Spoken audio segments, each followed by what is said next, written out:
Hello everyone, I'm Tim from Tim's PC and I build custom PCs to suit anyone's needs or budget. Also live stream my builds and repairs for transparency and educational purposes. So if you'd like to get an awesome new PC, you'd like to see it get put together live, send me a message today. Alrighty, we're here tonight building Chiara's PC. I hope I'm saying her name right. So this was meant to be done, towards the start of the week. So I received a damaged Lianli Mini Snow case. I unboxed it and found out pretty quickly that it was beyond repair, put it that way. Sometimes if something's just got a dent in it, I can usually hammer that out. If something's just bent a little bit, even a glass panel, sometimes I can get that replaced. But yeah, not the way that this case was damaged. So the whole thing looked like it had been dropped and the whole thing had been sort of twisted and bent. So I don't think I've got the right tools to be able to even start to fix that properly. So it's just straight up a return for me. So I just got the new case and so slotted it in here for tonight. So it is the Lianli Mini Snow Dynamic 11 case. So it is a smaller case, but it still fits a full ATX motherboard. One point to note is it will only allow you to screw in 6 of the ATX screws. So the ones on the far right hand side where the power and stuff is, there's actually there's no screws behind it. It just sort of overhangs a little bit. That's just the case design here. So if you're building in this one yourself, you might want to take care when plugging in your motherboard power to make sure you're not bending the board too much. Support it with your hand behind it while you're plugging it in would probably be the best practice there. Alright, well, let's get started on tonight's build. So we'll go through the components here like we always do. So tonight we're going to be building with the i5, can I reach it? 11400F, so the king of price to performance right now. So what's this? What's this comment say? It's Chiara's PC time. Yes, it is, absolutely. Anyway, this is the i5 11400F. So like I said, this is the king of price performance right now, although it's gotten a little bit less because the price has gone up, because it is so hotly in demand right now just because of reviews. And I mean, it's the new 3600 basically. You're getting really good single core performance on the i5 11400F. And it comes in at a really cheap price there as well. And so for our motherboard, we've gone with the ASRock B560 Pro 4 AC. So having AC in the name means it's got Wi-Fi 5 and Bluetooth 5. So that's good to see. But we'll have a look at this board in a bit more detail when we unbox it. So for our graphics card, we've got an Asus Dual RTX 2060. So this card, I've installed a couple of them in the last couple of weeks. These are essentially new 2060s, so it's like new stock from Nvidia. It's not like last year's inventory as such. These are new cards that have come because ever since the release of 30 series, it's been a lot of disruption on the low end of the market. So these are still a very viable graphics card in 2021. So you can do a lot worse than a 2060. So, there are people out there with, much older cards, put it that way. A colleague of mine just got a 2060 Super. 2060 Super. Yeah, 2060 Super is great. That's my old graphics card. So we've got some RGB cable extensions here. We'll put these to the side with our graphics card. For our memory here, we've got 16 gigabytes of Corsair 3200. No, sorry, this is the 3000 C15 memory. This one. We've got a Kingston, was it 1 terabyte? Yeah, 1 terabyte NV1, NVMe SSD. We've got 6 white Lian Li case fans to fit into this case. What's that? Oh, well. And so for this, compared to the normal Lian Li case, you've actually got this exhaust fan right here, but then you've only got room for 2 fans on the side there. So it'll fit the same number of fans as the full-size Lian Li case, but just in a slightly different configuration there. So we need a small form factor power supply, so not a standard. The right one this time. Yes, I did. I didn't notice that the first time. So I've done so many Lian Li Dynamic 11s, and someone asked for the Mini. I'm like, yeah, I'll do the Mini. Sweet. And then I completely overlooked that. But yeah, this is the Silverstone SX650. It's an 80 plus gold unit.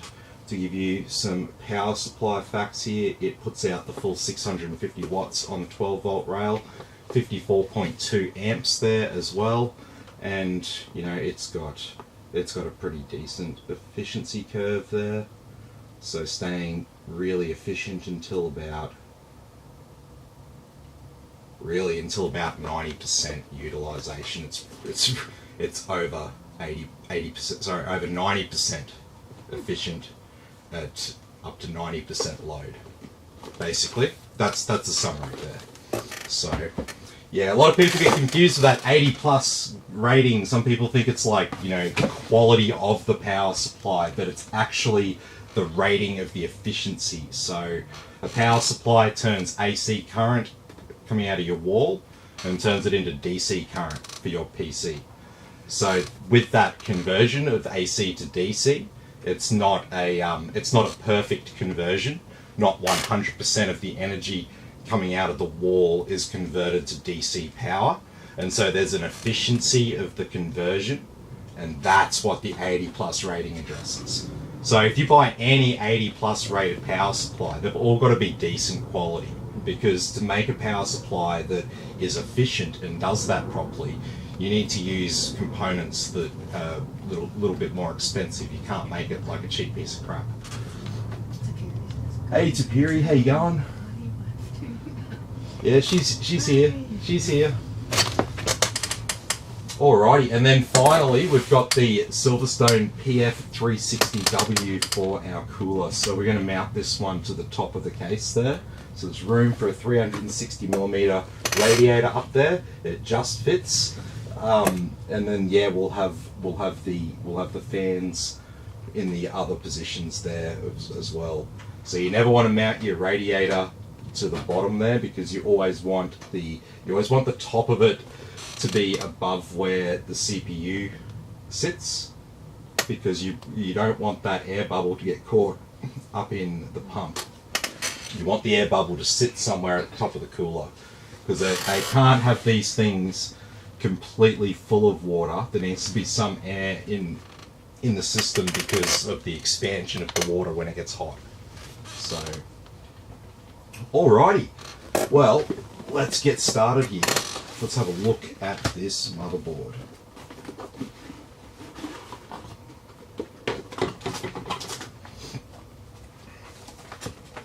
So we get our interactive CD-ROM, we get our instruction manual in like 10 different languages.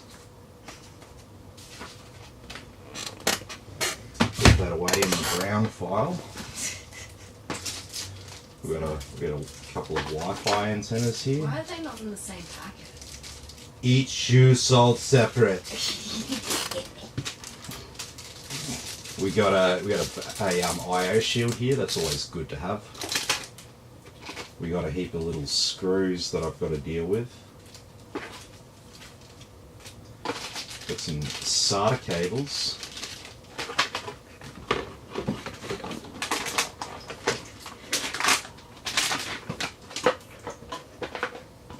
Alrighty.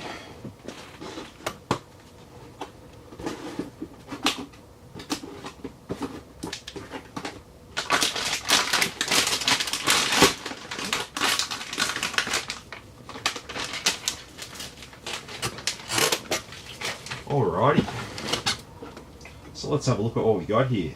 So as you can see here, we've got our CNBI Wi-Fi module just sticking there in the board.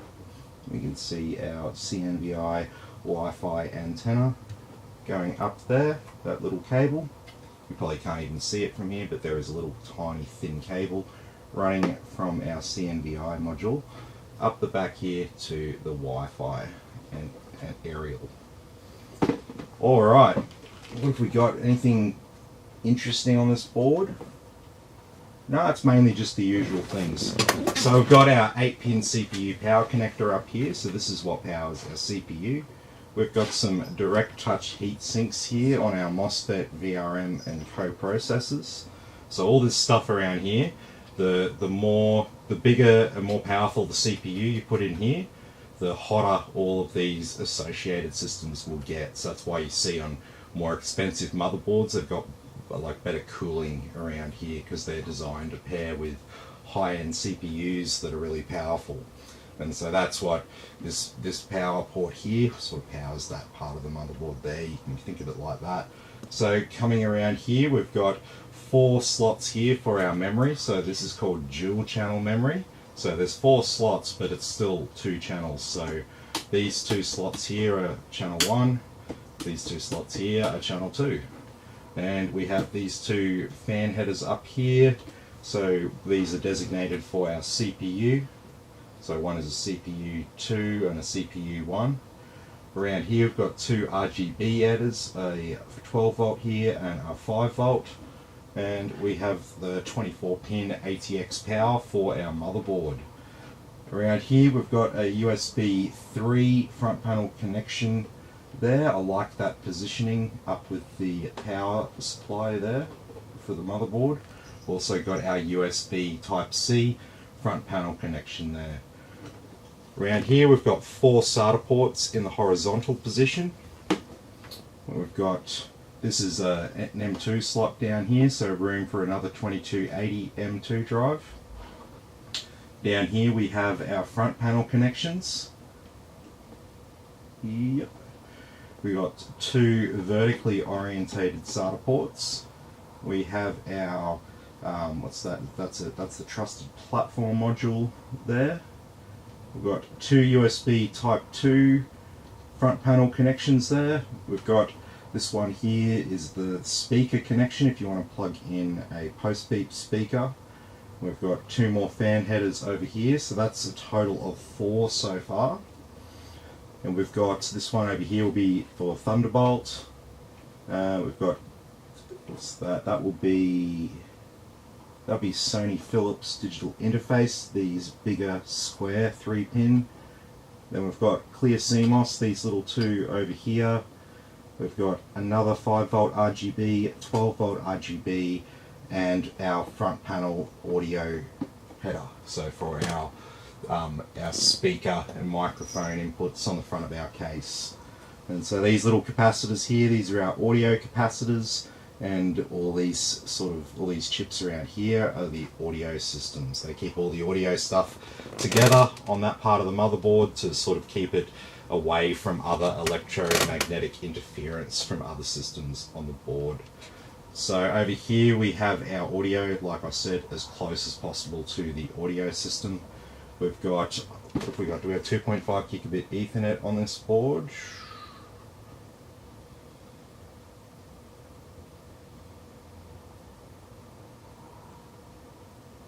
It doesn't say. No, just gigabit. That's why I should have known as soon as I couldn't see it within about 2 seconds. I should have known it was just single gigabit Ethernet. Anyway, we've got 4 USB 3.0s. We've got our Wi-Fi aerial, obviously. We've got a HDMI port there, which won't be in use for this build. We've got 2 USB 2s and a PS2 port there. And all that we haven't spoken about is just this stuff here in the center. So we've got another fan header. We've got our main M.2 slot here. We've got our PCIe X16 slot here for our graphics card. We've got an X1 slot here and this bottom one here, X16 length, but it's connected X4 of the way along. We spoke about that M2 slot here, and then under this thing here, this is where the B560 lives.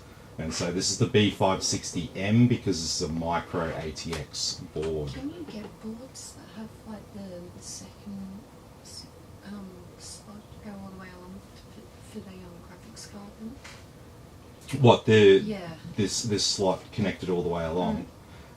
You can. Well, I mean, so the reason why it's not connected all the way along is because the CPU is what's limiting how many PCIe lanes can be used at once, if that makes sense.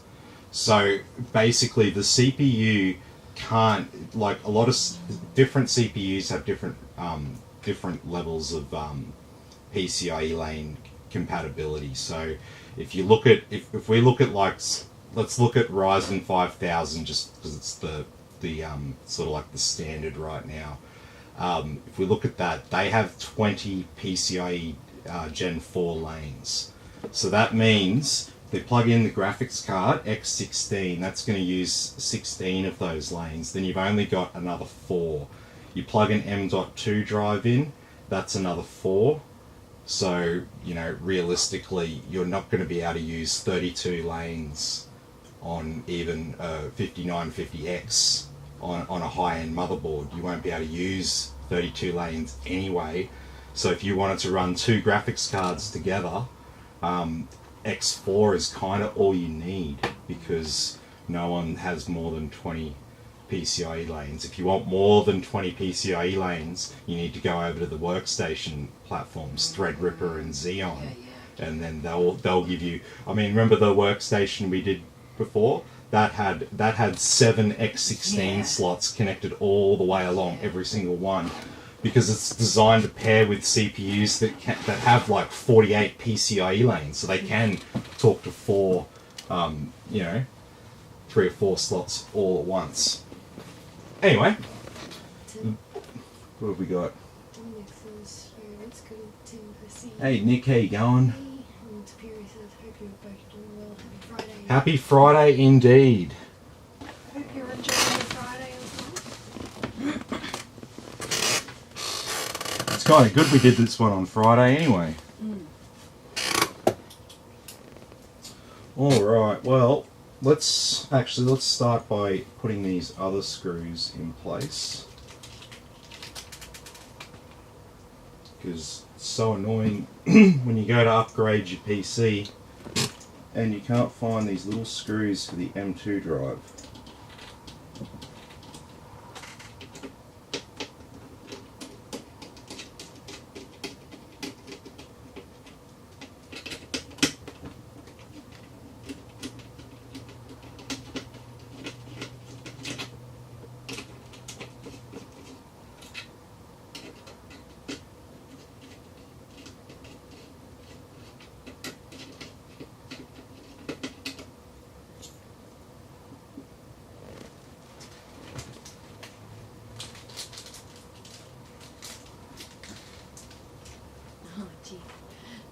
Yeah. Nick says, I'll vouch. Happy Friday. Just finished 4 days of labouring at Mr. Toy's Toy World as contracted labourer. John, kidding me, thinks that would be an awesome job working at Toy's Toy World. Alrighty, so we just slot this in. These just sort of slot in on an angle. Got a bit of sticky to remove here on our thermal pad.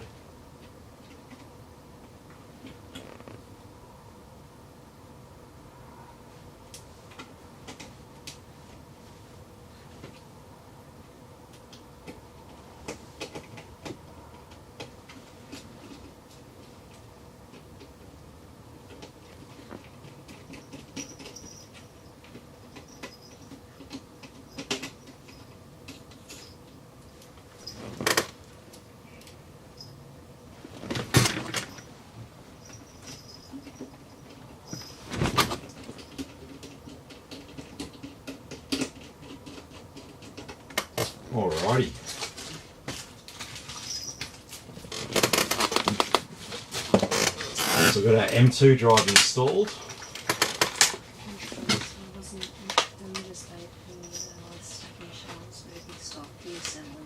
Reassembling shelves, cleaning shelves. It's like how I chuck it in all my resume and apply tomorrow. Mate, go join the store refit crew with Coles and Woolworths. You get to travel around the country, and all you do is put together Coles and Woolworths stores. Isn't that Relay or something like that? Huh? Isn't that Relay? Or am I thinking of something That's else? Relay Force is something separate.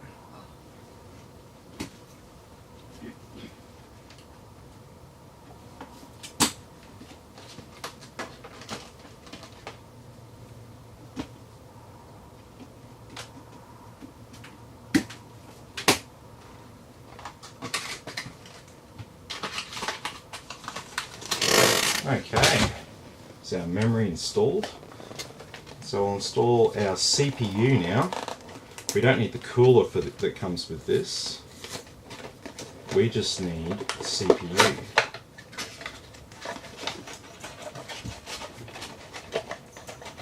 Thank you. Don't need this.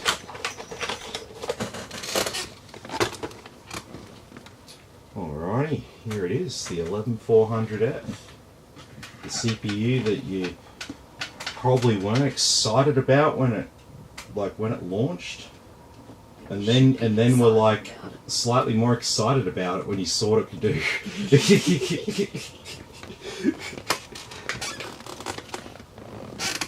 Come on, man, I'm not going to beat around the bush. No one was like, I'm hanging out for the 11400F, man. No one was like that. Well, I kind of was, because I had a feeling that the low end of Intel 11th gen was going to be really sharply priced, and I'd heard rumors of that, so I was like, oh, I wonder what the 11400F will be like, and the 11600K. Yeah, you got one the day it came out. Yeah, absolutely, I did. I was keen to test it because I knew that if I did that, I'd actually get some views on YouTube. Because no one else had covered that on the first day. Everyone had covered the i9 and the i7 and all that kind of stuff. They're not going to worry about, that. Alrighty. So we've got our board largely prepped there, so we can turn our attention to the cooler. You need to put some WD-40 on your chair. Yeah, I know. It's getting really bad.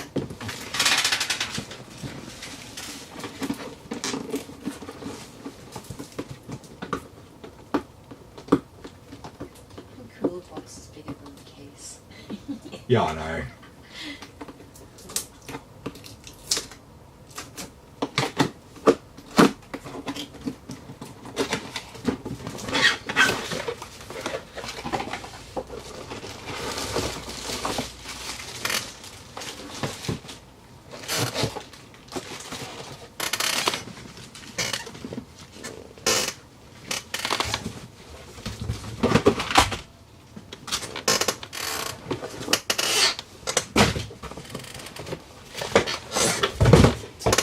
Okay.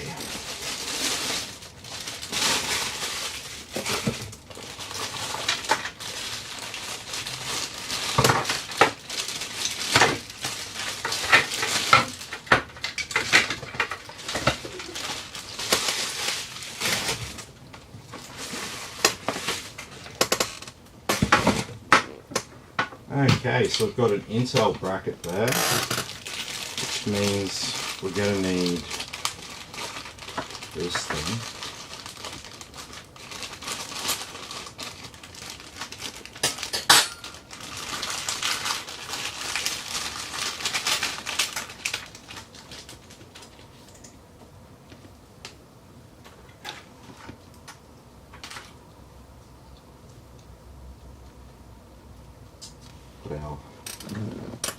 Put our Molex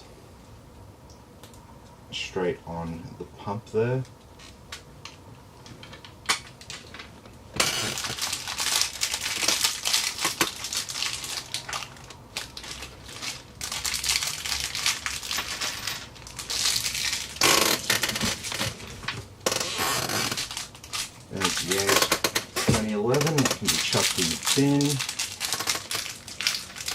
You do need these bolts.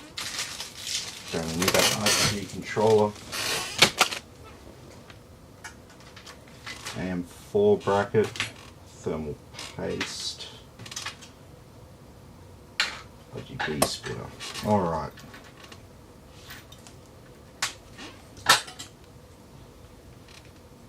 So yeah, we want to use the middle hole here on this, on the Intel side. And we just want to put down these. I think that's a pretty shit one. Doesn't hold that very tight. Ideally, you want these things to be a little bit tight.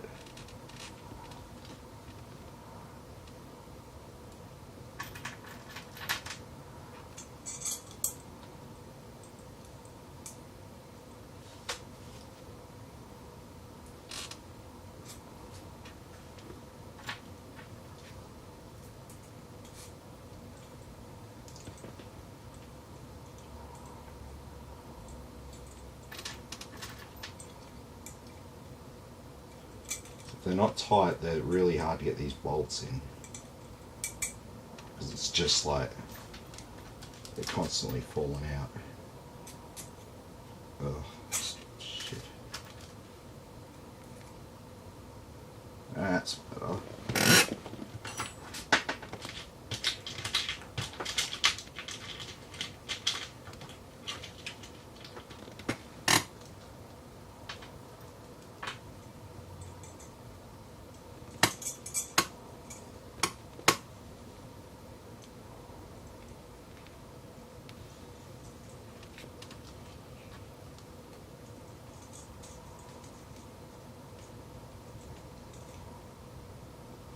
Alrighty, it's got that backplate prepped for LGA 1200, and we can go ahead and stick that through just like that. And then we got these little feet.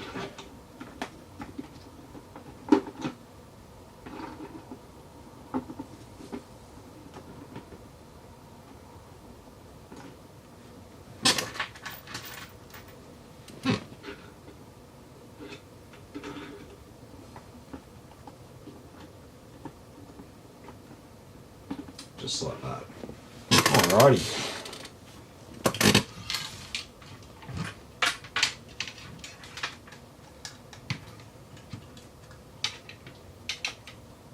So we may as well just go ahead and mount this cooler. So it's going to be orientated like this, more or less. We could do it also like this, but I think it would be better like this. So if we work with that,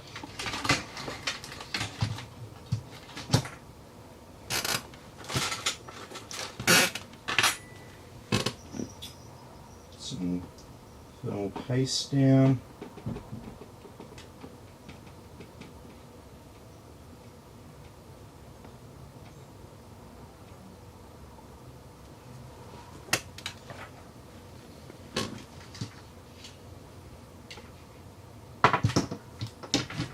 Make sure we run these cables on the inside of these feet.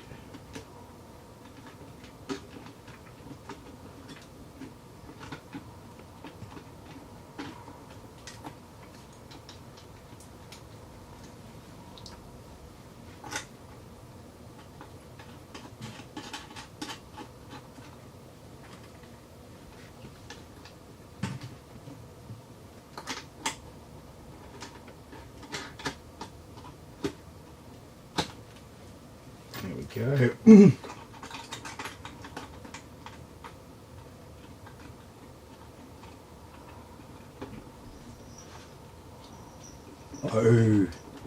Oh man, I am tired. I am tired. I nearly did a fail. I didn't take the plastic off. No. Cardinal sin.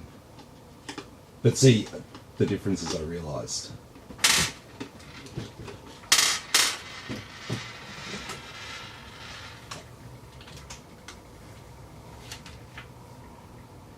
Be like, why is this overheating?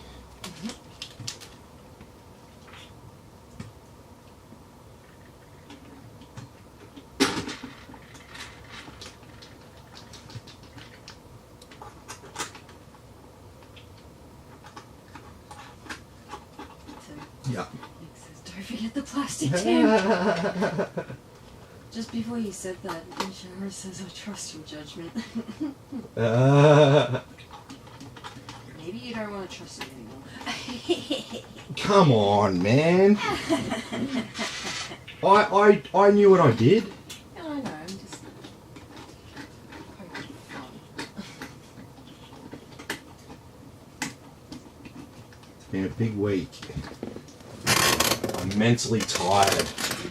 I had a 2-hour nap this afternoon. Yeah, I don't think that was sufficient.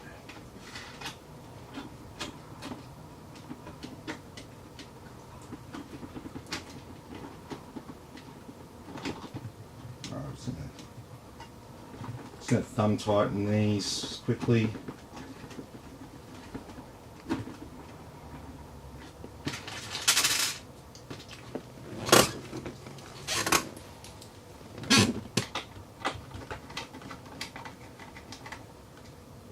You put thermal paste on it? Yeah.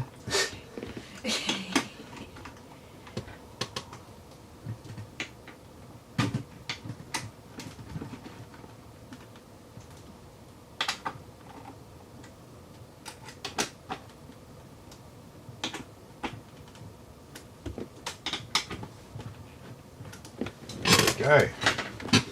All right. So we're going to have this is going to go up like this. So we're going to have our fans this way.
And that is done. Alright, so we've got our board all prepped and ready to go. We can turn our attention now to the case.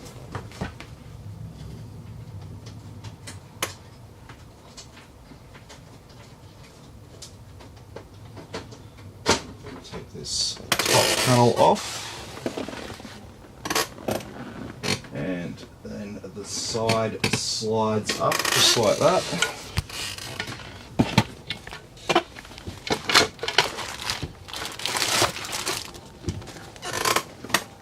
And then the back panel has a couple of screw bolts as well. Yep.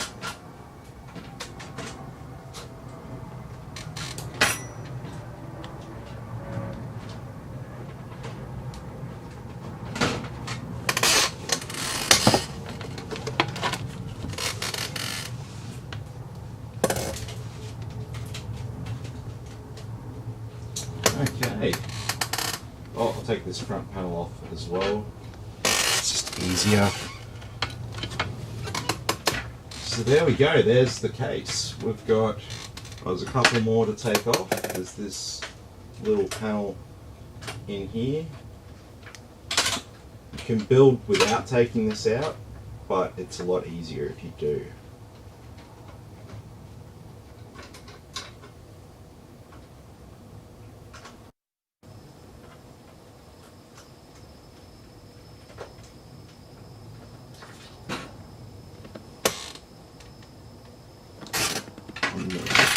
Here,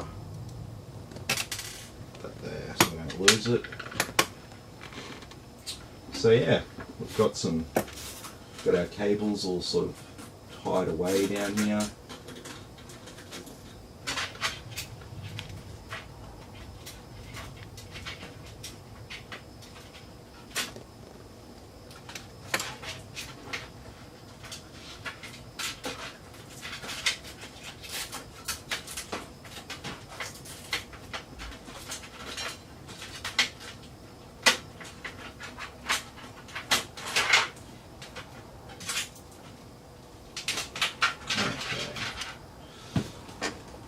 So we'll turn our attention now to the power supply.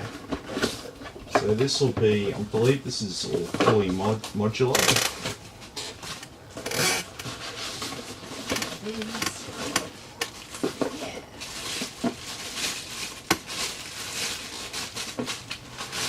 It's just tiny and fits right in.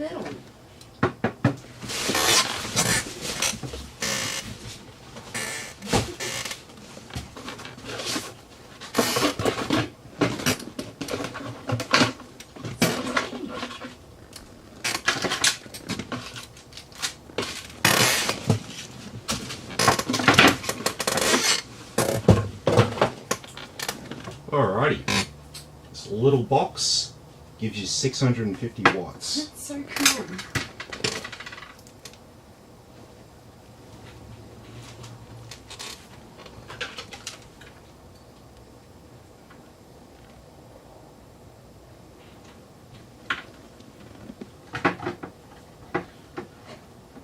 Make sure that you plug the right end into the right side.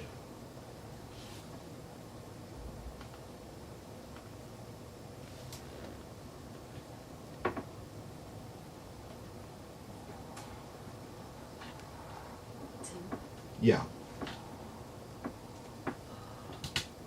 How do you pronounce that? I'm just going to call you Rish. It's easier. Rish on YouTube says, I've done my build last week waiting for prices to settle in India and get my hands on the 3080 ROG. Yes, very nice.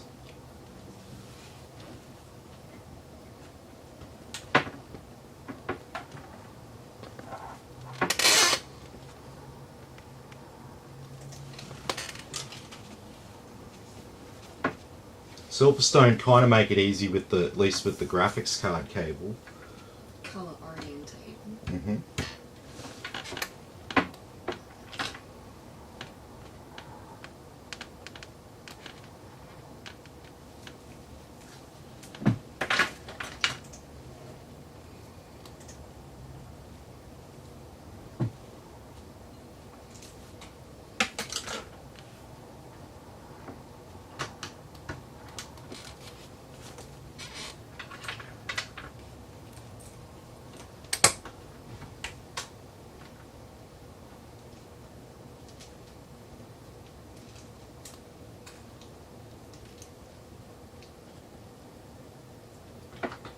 We're just plugging all these cables in. It's just easier.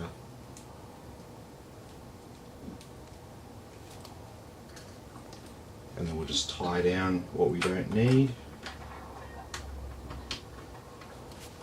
And we'll use what we need. So we're not going to need these.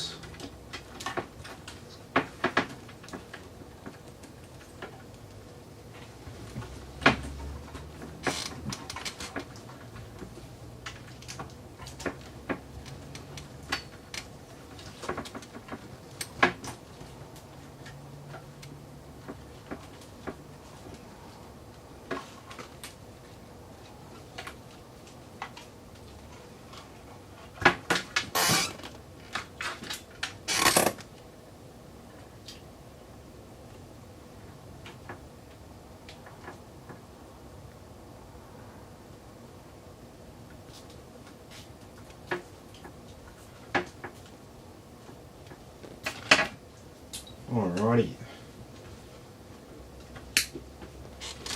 So we've got all our cables installed, and we've got the ones that we don't need bundled away and tied down, a nice neat little bundle. And we've got the ones that we do need out here.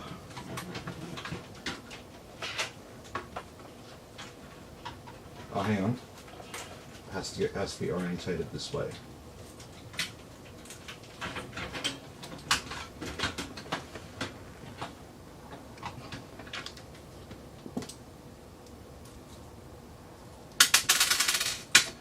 They make white ones, like PSUs that are that small. Oh, I'm sure they do. I'm sure they're very expensive.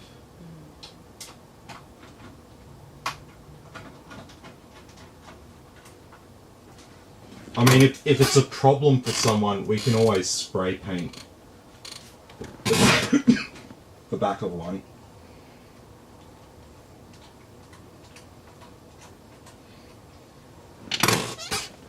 And probably not spray paint, actually. No, I was going to say probably not spray paint. Get like an but we could paint the back of it. paint So pen. yeah, we could use a Those really nice ones. yeah we could make it look white.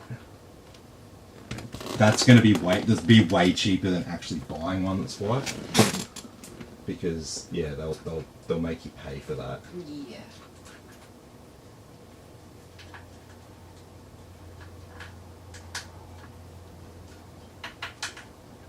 Actually, I kind of wouldn't mind doing that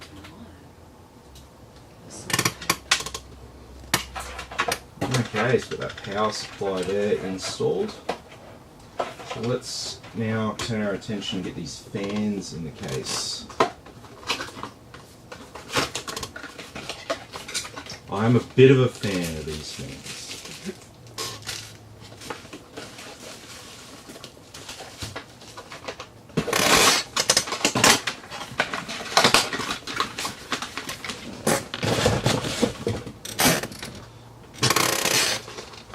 Why do you like them so much? I like them because they've got clips that you can daisy chain together that don't come apart. I don't have to like take them down. So it's always fun when I ship a PC to someone and some of the RGB like doesn't work, and then I've got to walk them through like finding where the cables come loose. Tim loves them. Oh yeah.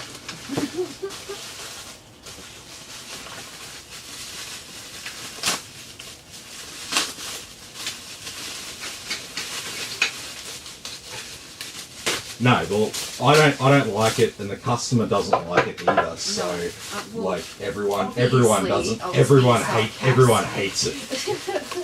Everyone hates it. So, I try to do what I can to avoid it. So, Thermaltake have ones that don't come undone. They've got these like generic clips. But then the problem with the Thermaltake ones is they've got these really crappy Thermaltake to generic 5 volt pin adapter, and then that always comes loose. So that's like my problem with Thermaltake. But quality wise, there's nothing wrong with them. It's just that one little nitty gritty thing. So I'll still use them if I can get a good price on some Thermaltake things, but these are on special right now, Leon Lee. Get these at a good price.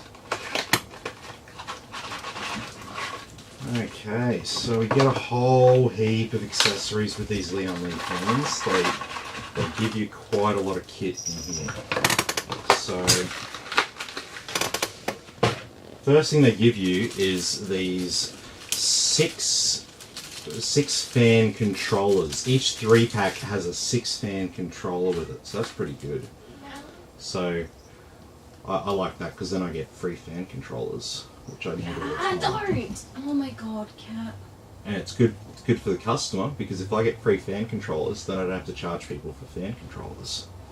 So I've got one here, which is a spare, and we're going to utilise this one here because we've only got 5 we've only got 5 fan ports on the motherboard, but we're going to have 9 fans, so we will be utilising this thing. And so you see a bit of double-sided tape on the back there, so you can stick it down.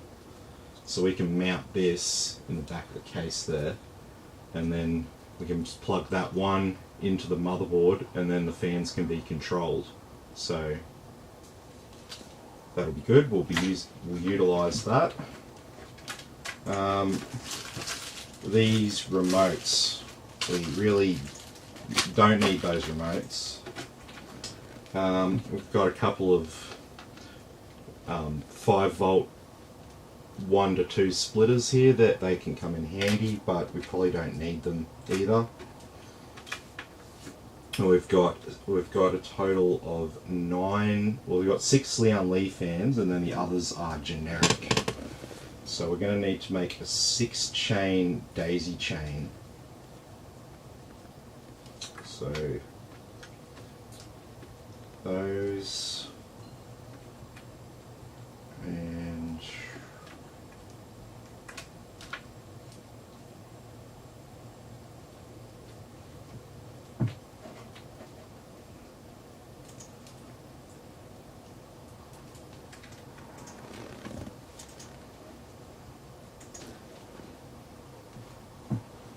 oh, wrong way around. Oh no.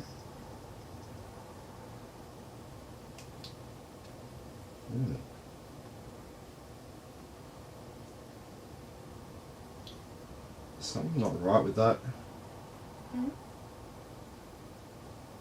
What's wrong? No, I just, first time I pushed it in didn't feel right, but that feels okay. Alright, so we've got 2, 4, 6, perfect.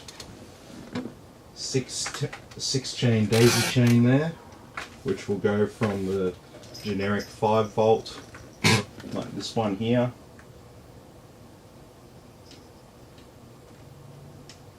Maybe I should put this in now because I always struggle. Look how much I'm struggling just right in front of my face.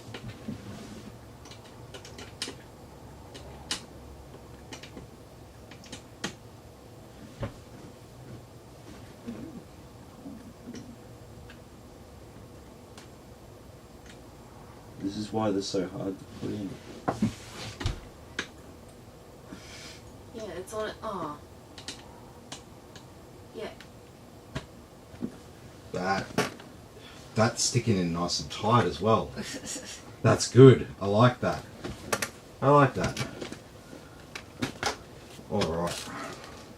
And so the rest of this stuff is kind of redundant because I've bought 2 packs of fans. I don't need the rest to daisy chain up. So this is all the crap that I didn't need. Need some daisy chains? Contact me. Yeah, just let me know. Alrighty.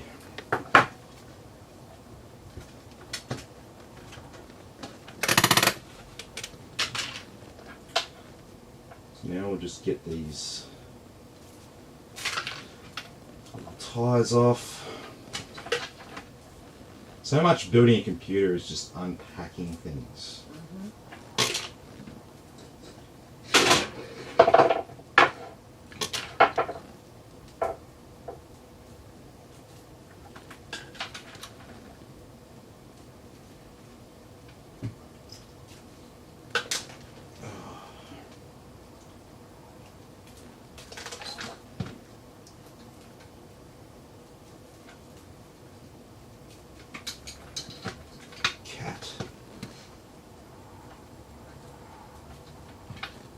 He hasn't been fed yet, has he? No.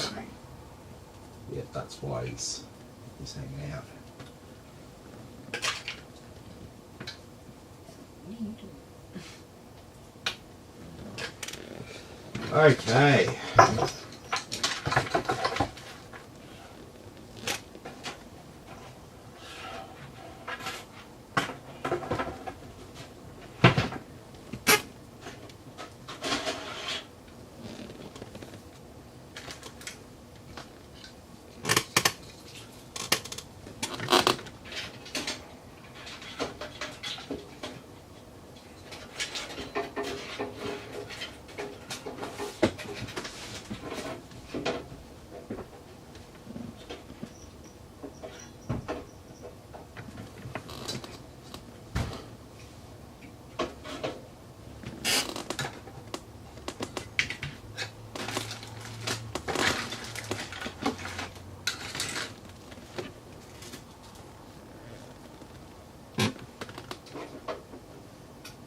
use this long screwdriver for this. Maybe not. Needs to be remagnetized.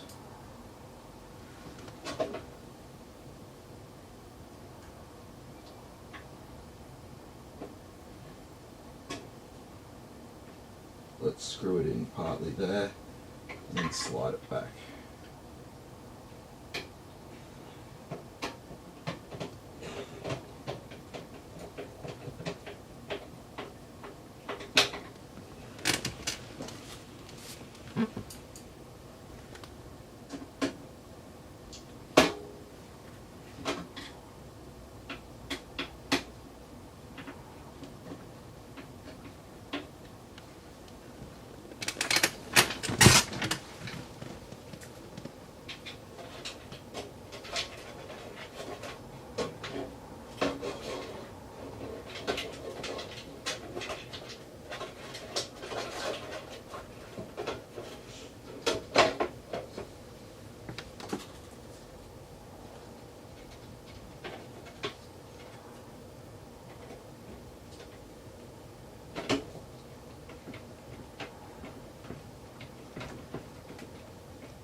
Okay.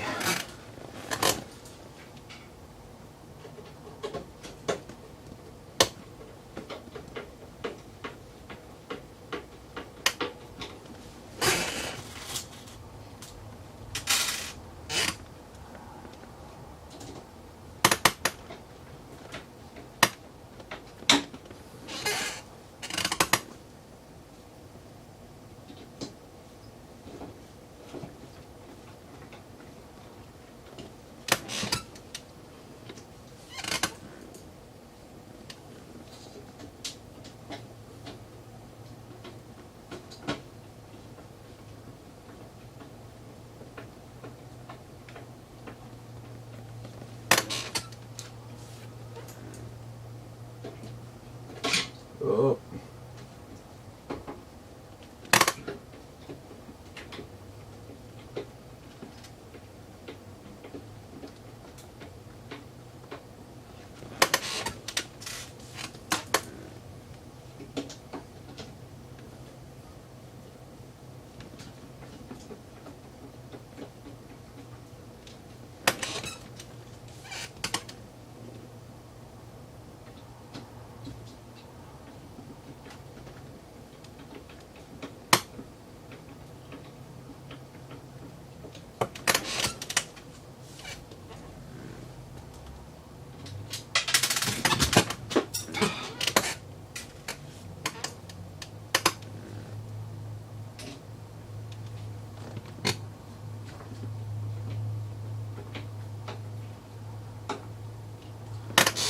Alrighty.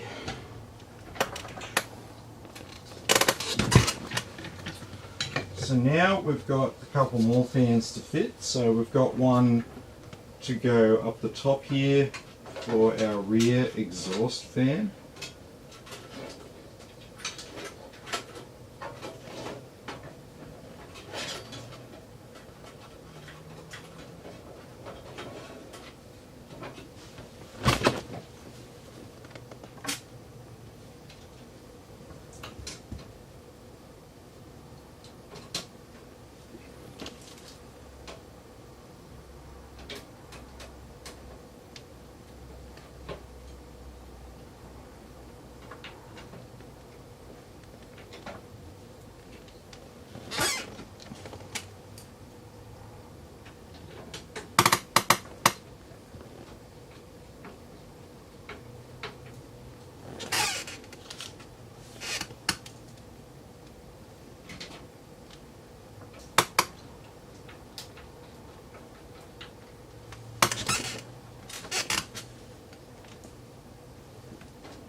go.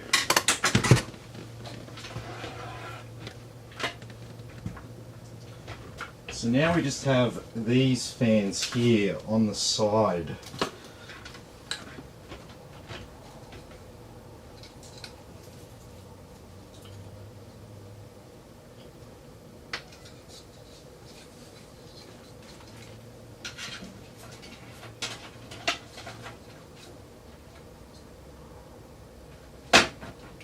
Let me just put 2 of them in here.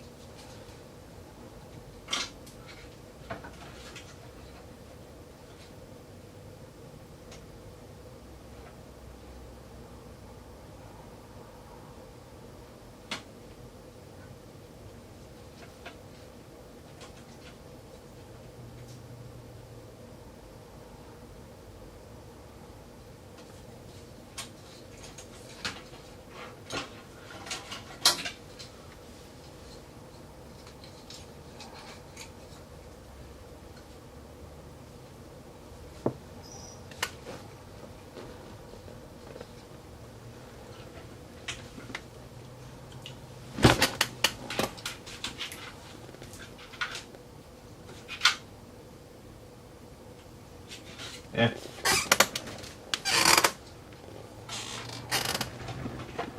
So I want to leave a bit of room at the top because we've got the radiator at the top. So we'll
Alright, nearly done.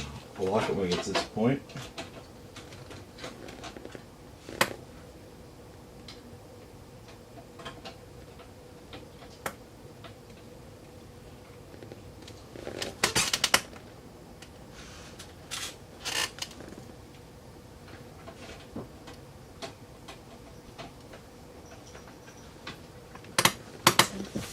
Yeah. Hey Fred, how you going? Good to have you with us, man. Just building this mini snow. The cat says hi.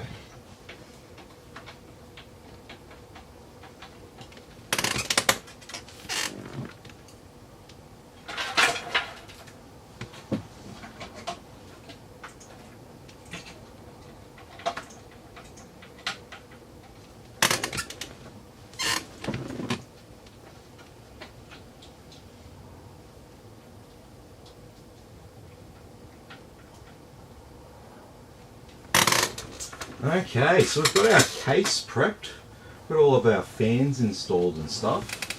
So I'm going to turn my attention now to a bit of cable management. So there will be a couple of things here that we need to address. So we're building with a micro ATX board in a allegedly ATX size case. It's not. It's kind of not, but it is. But it's not. It's a big MATX case that you can kind of fit an ATX board in. But we're fitting a micro ATX board. So what we want to do, I want to run our front panel audio, our front panel connections behind the motherboard, but it's going to be very hard to get to this. So I'm going to run them down here when we mount our motherboard.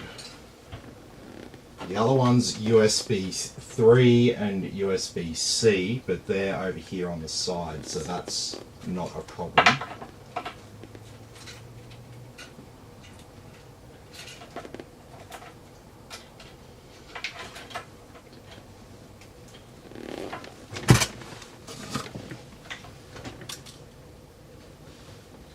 Obviously it's not going to need that much.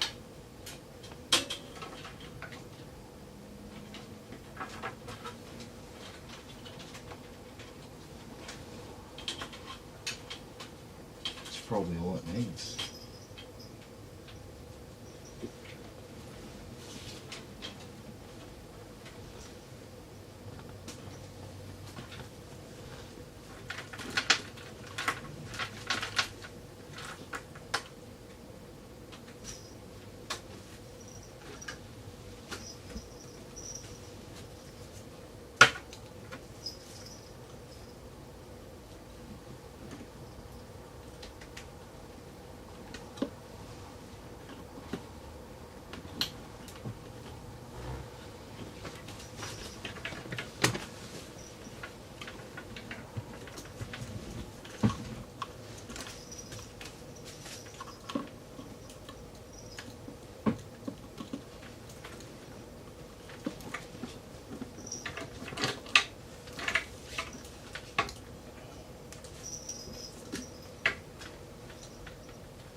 Okay, so I think I'm ready to mount the motherboard.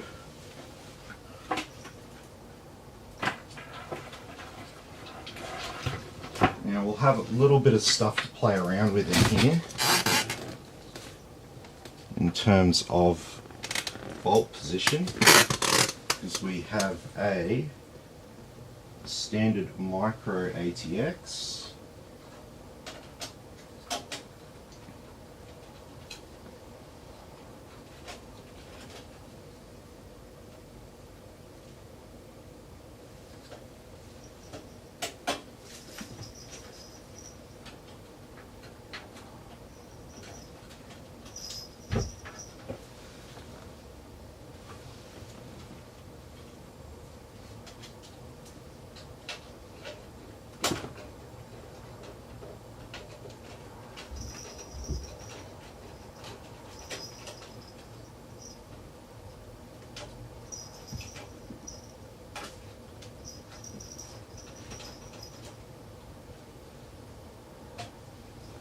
Okay, that looks pretty good.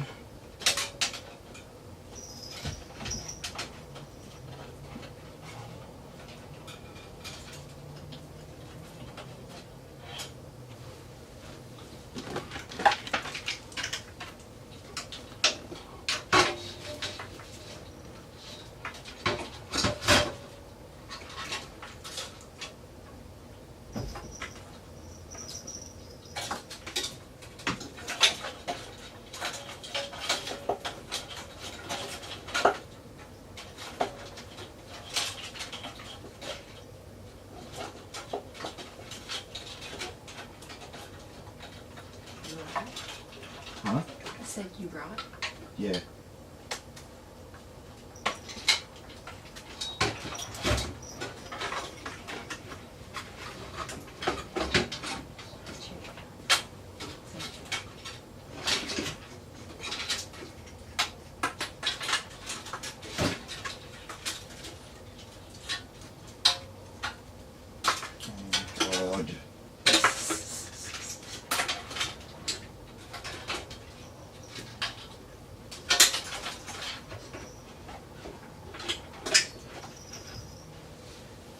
Might want to put the IO shield in. That might help.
Yeah.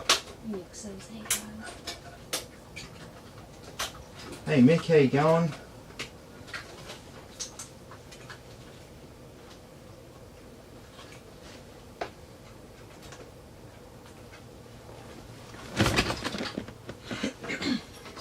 You're having so much fun.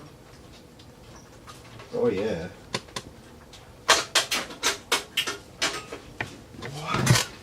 What is going on there?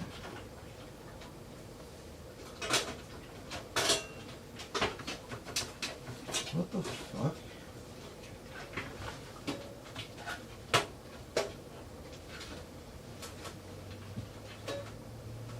What is wrong with this IO shield? What is it catching on?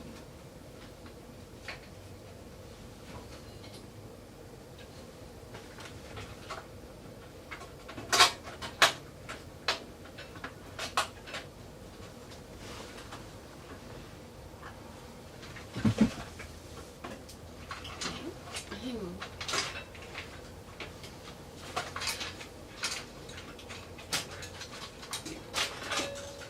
Hold this away. Yeah, I know it's tight. Can you hold that?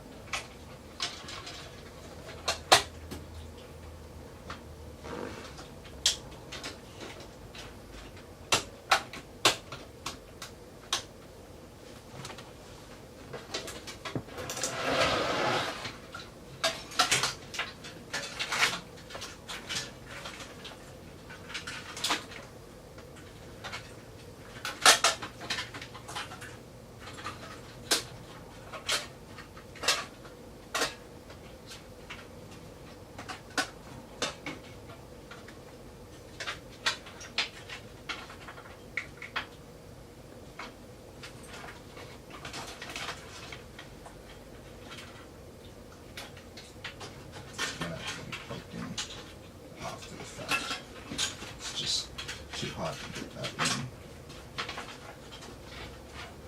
I got it. It's going to be hard either way I do it. Pick your poison. Mm-hmm. Definitely. Fluffing like that.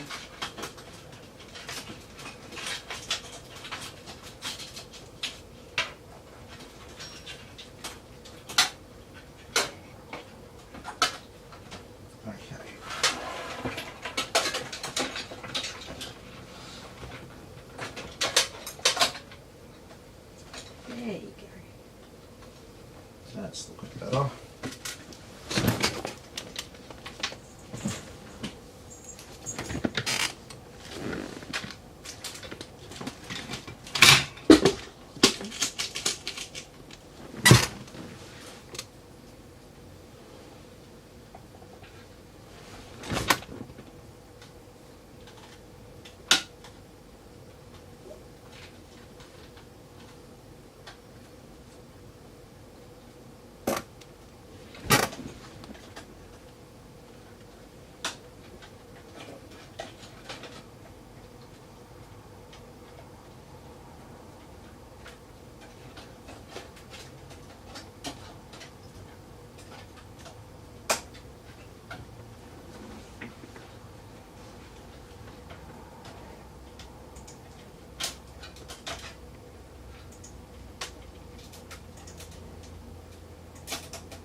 I can sneak this one through the rubber thing and no one will even see it because the motherboard overhangs. Look at that.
Okay. A little bit of drama, but we got there in the end.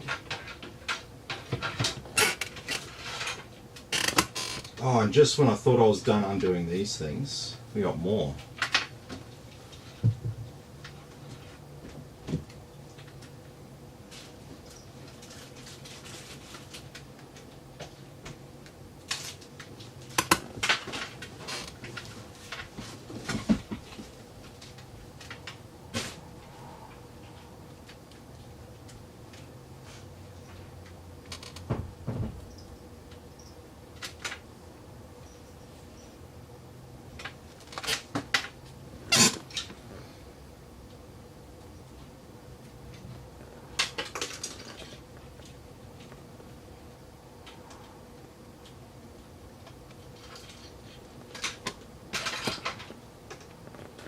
How long have we been live for?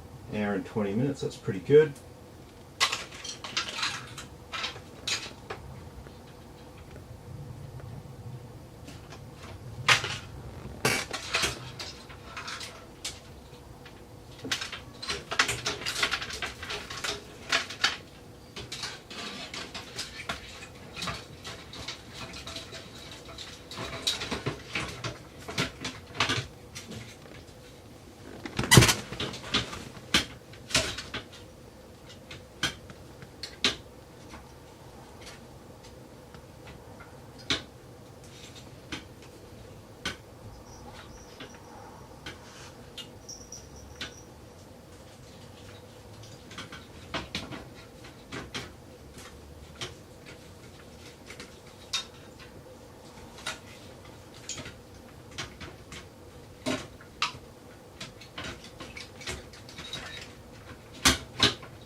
Alrighty, so these Corsair RAM sticks are a little bit too high to fit that radiator, so I'm gonna have to do a little bit of hard modding.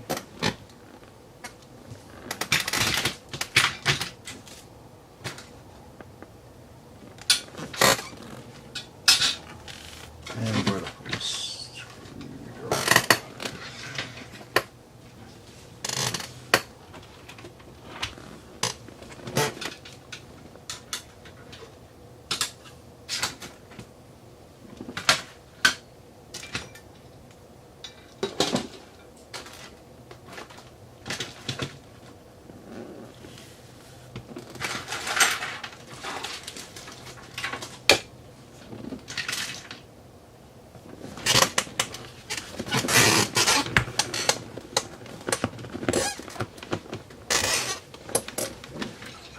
There's my screwdriver.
to work around some tall memory modules to fit this radiator.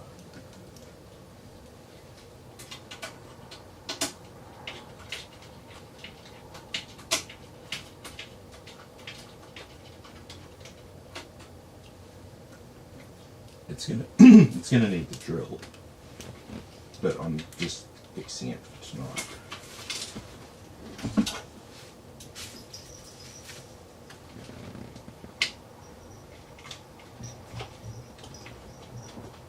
That's the bad thing about Corsair RAM. They're really, really high DIMMs.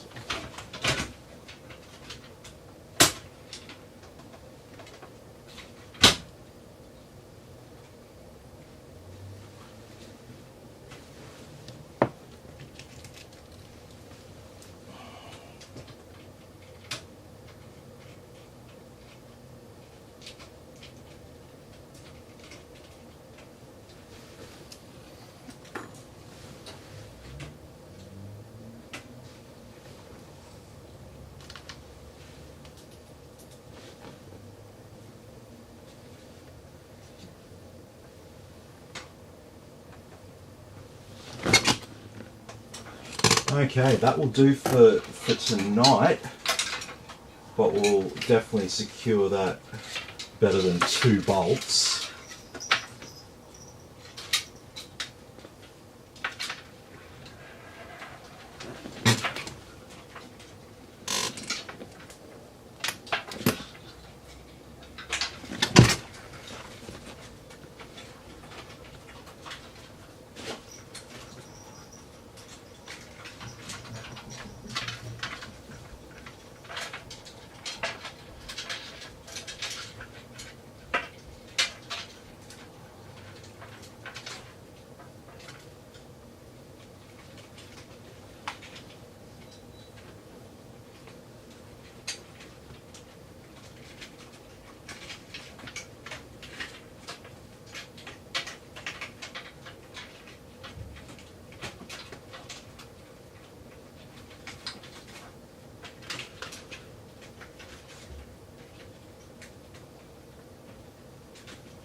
Okay.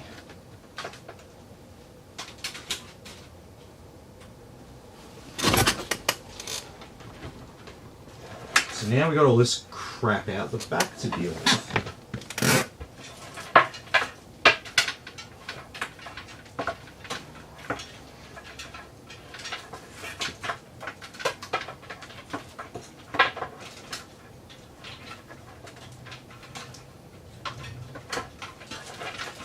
So the first thing I'm going to do here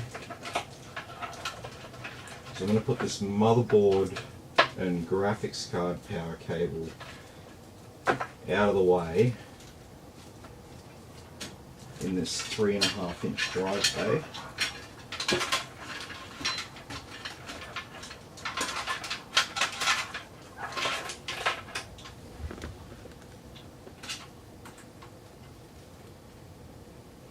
Alright.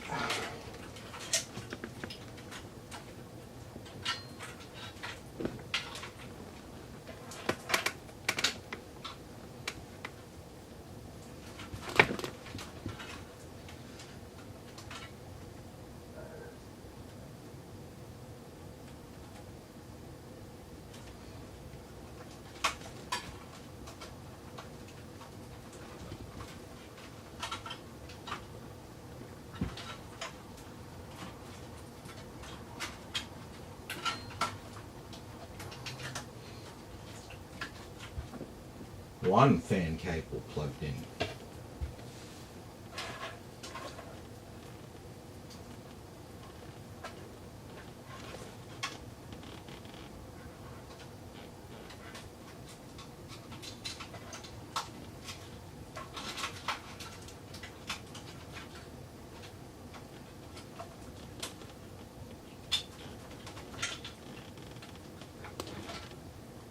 Two fan cables plugged in.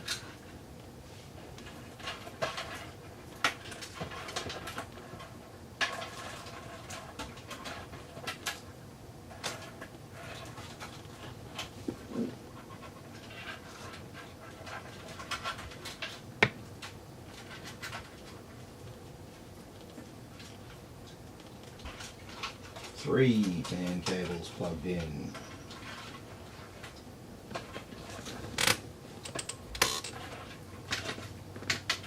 RGB, RGB, another fan.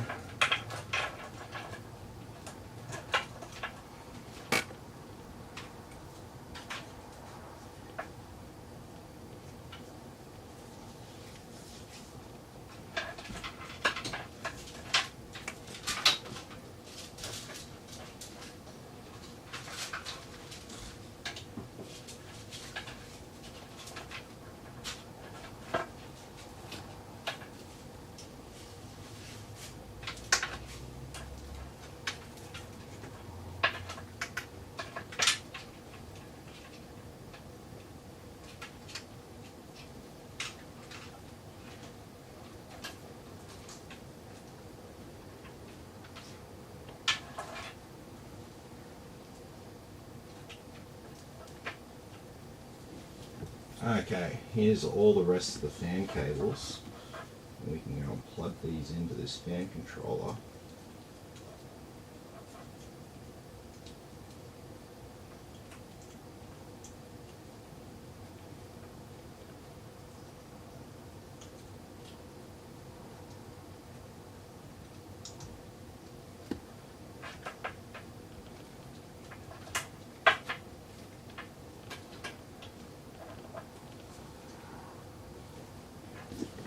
Plug that fan controller in. All those SATA ports there.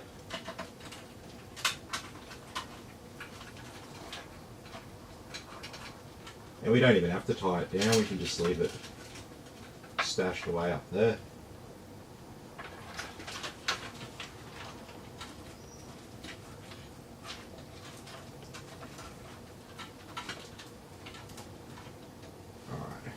That should hold for the time being. Now we've got 6 of these Lian Li ones to plug in, so we can just go ahead and plug them in one at a time.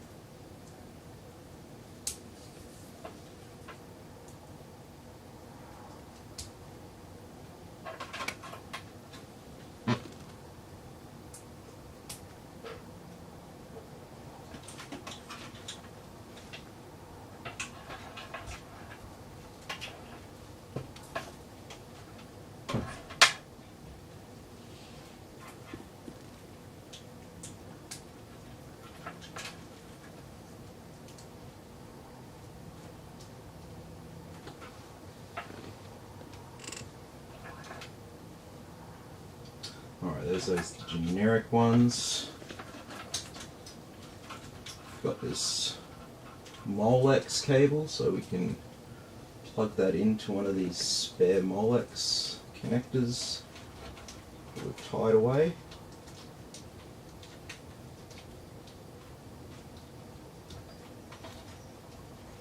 There we go.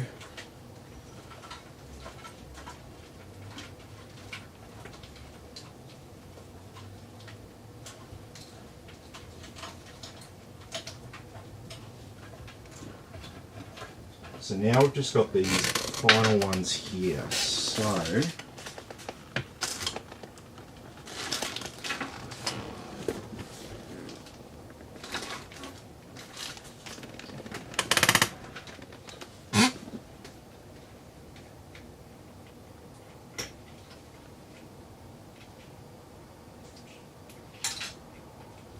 oh shit.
Alright, so we're going to daisy chain these up, and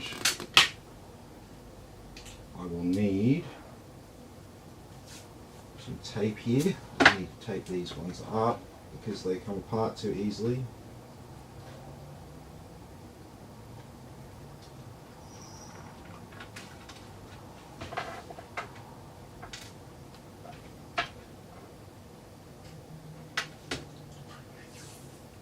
Here we go, time. Hour 40.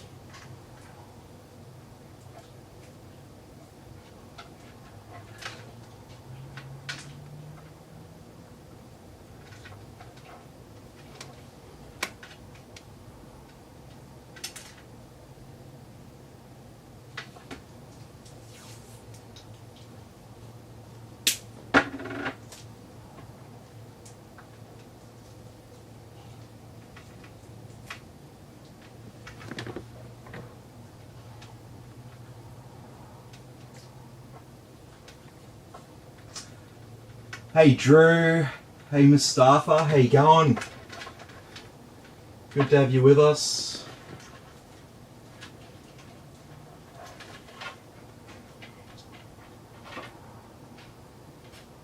Oh man, so much RGB, yet so many more cables with all these fans and RGB everywhere. It becomes a bloody shit fight.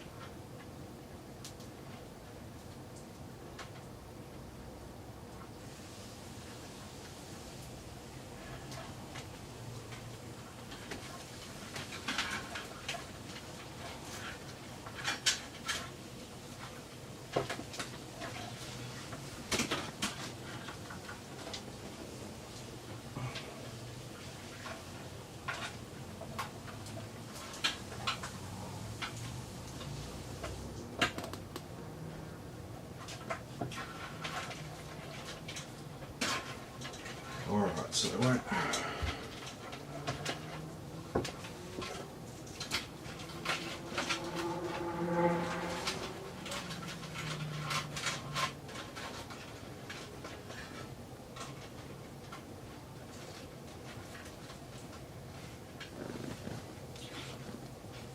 Okay, so we've got a USB-C.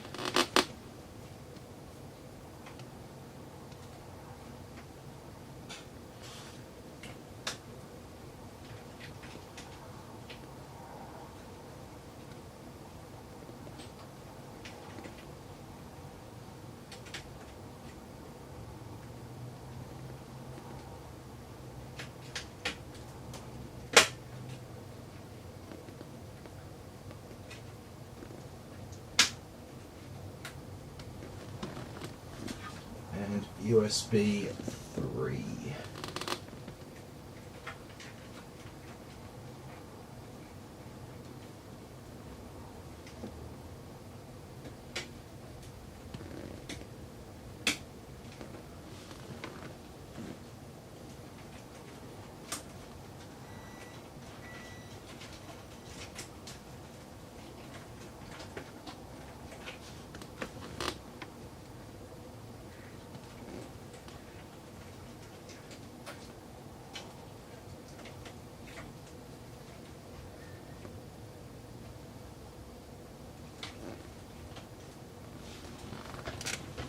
Okay, so we're left with our motherboard power and our graphics card power. You know what that means? It's time for our cable extensions and graphics card. I'll leave that. This can go back on though.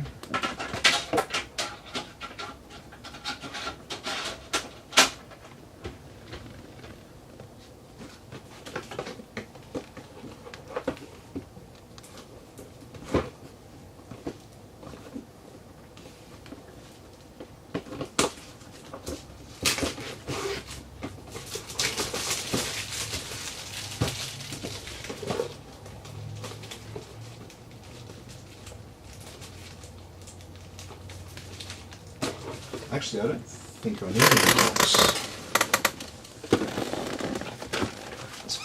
I have a spare.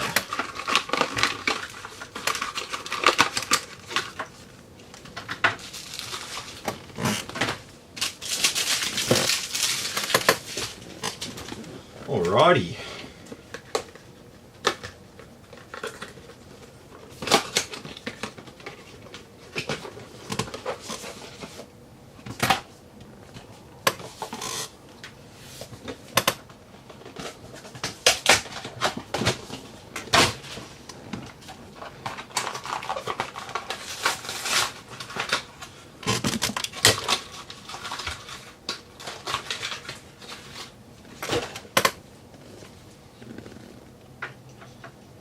Okay.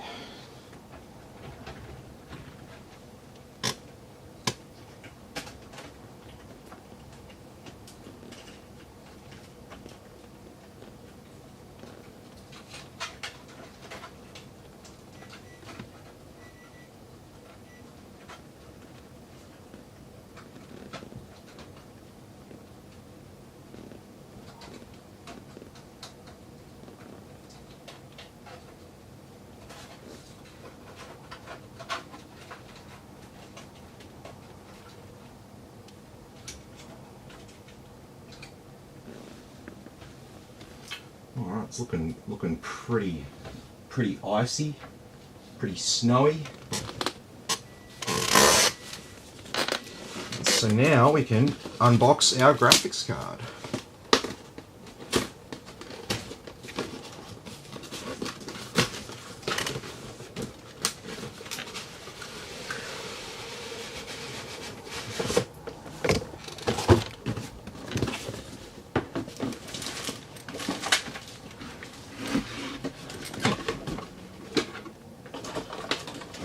Okay. Some brand packaging right here.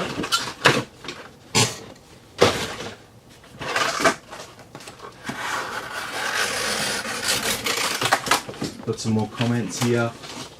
What graphics card? So we've got, it's just a Asus Dual RTX 2060. So nothing like crazy super high end or anything, but who can blame the customer for not wanting to spend, you know, $8,000 on a graphics card? Yes, I know they're not $8,000, not consumer ones anyway, but they're still pretty expensive.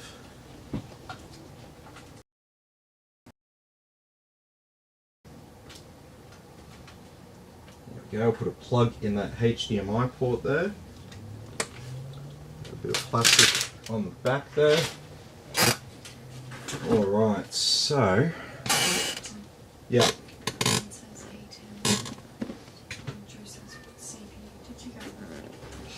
So we've got the i5 11400F. So the king of price performance right now for gaming CPUs. So definitely a good choice. As for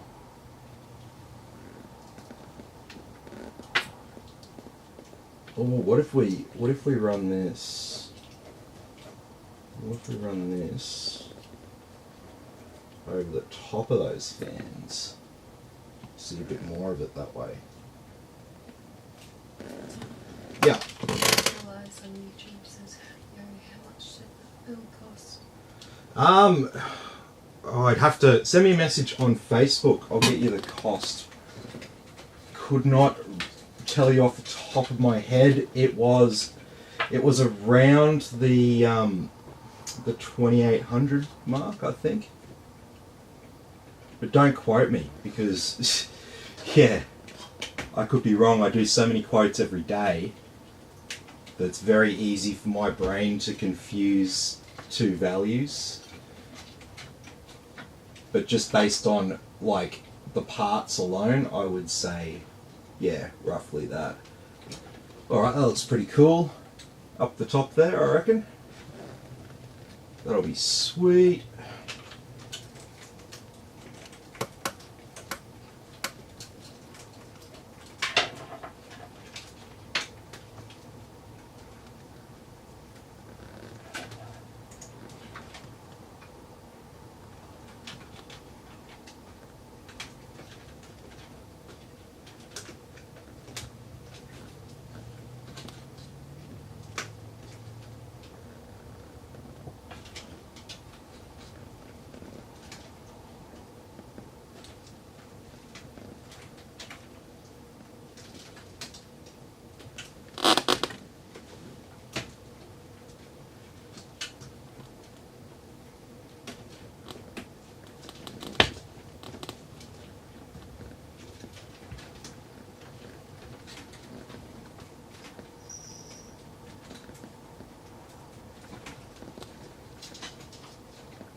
Jesus. That really didn't want to play ball then. Okay, so now we've just got our graphics card. But yeah, I think that's definitely the winning position for that power extension. So, got our graphics card. Oh, I might want to make some room for it, utilizing slot 1 and 2.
Alrighty, getting very close. What's that, nearly 2 hours? That's about right for one of these. For the actual build side of it.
Awesome. So now we've just got a little bit of stuff to daisy chain here.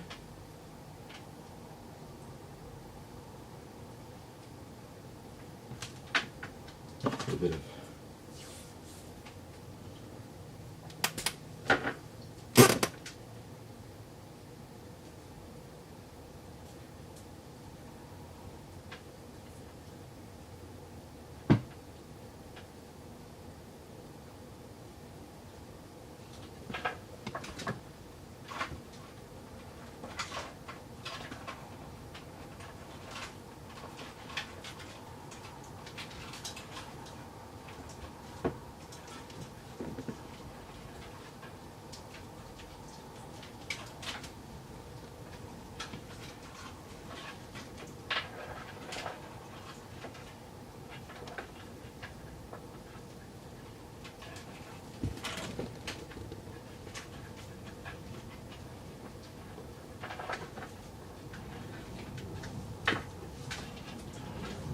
okay. Why is this not sticking out to me?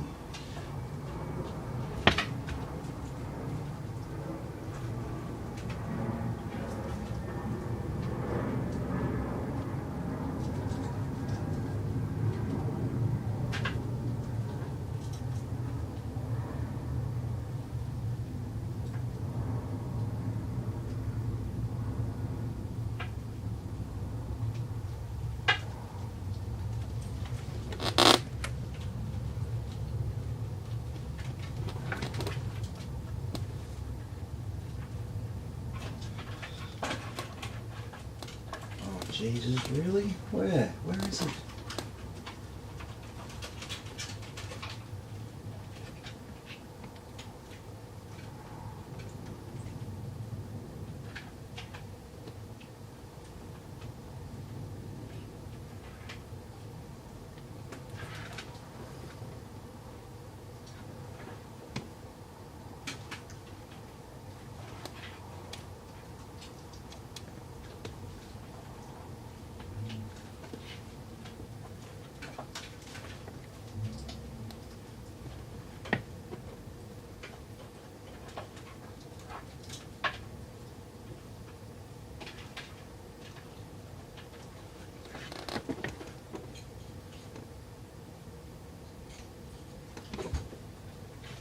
I am like seriously confused.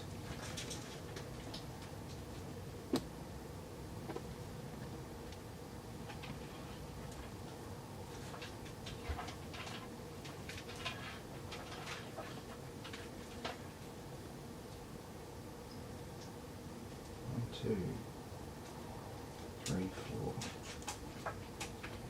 And where is...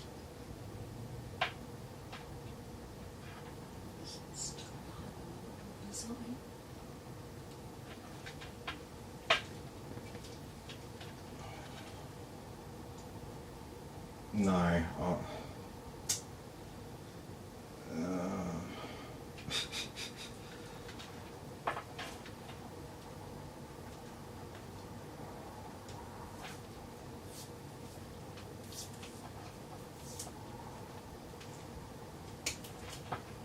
I fucked up.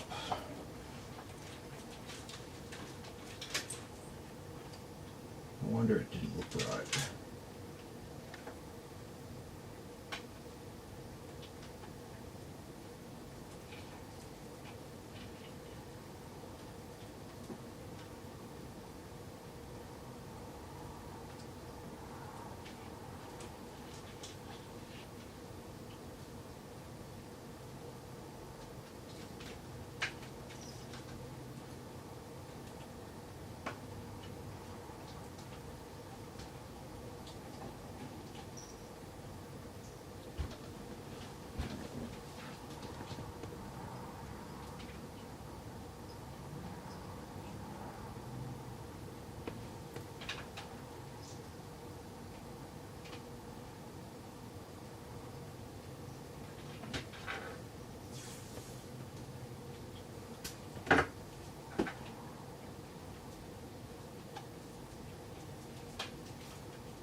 Okay. This is now the time where we get to see if it works.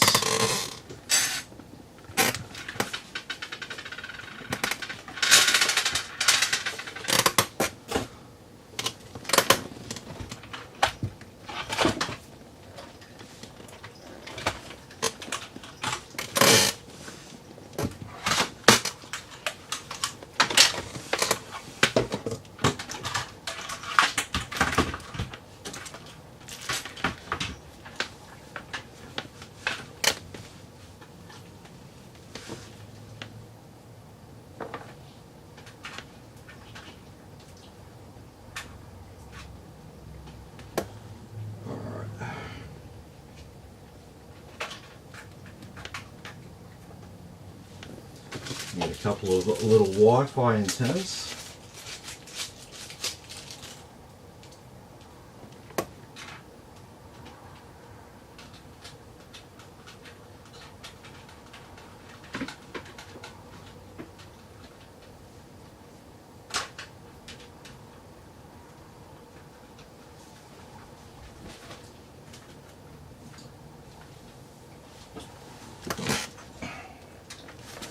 We'll grab a display port.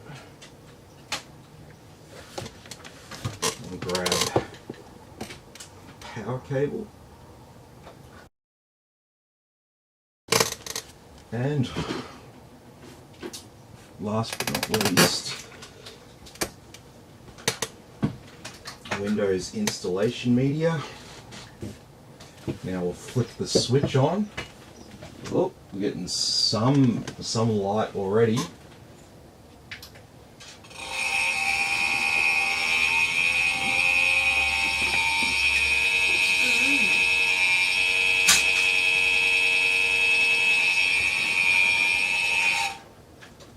That's all good.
Okay, that's all done.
Oh.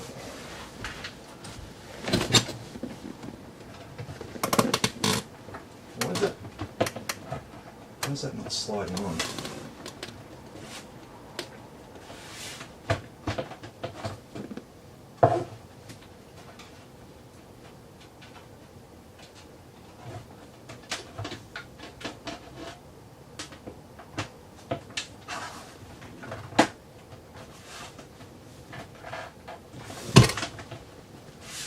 There we go.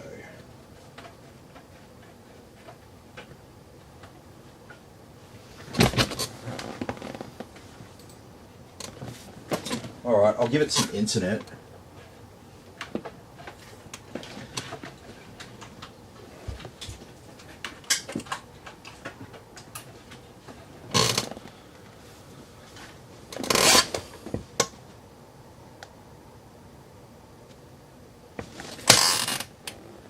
Give it a second, and it should find out it has internet.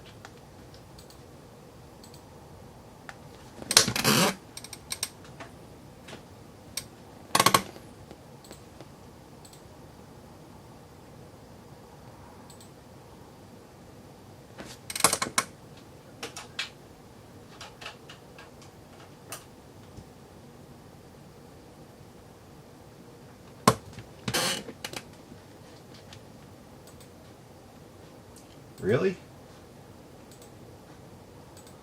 Well, fine then.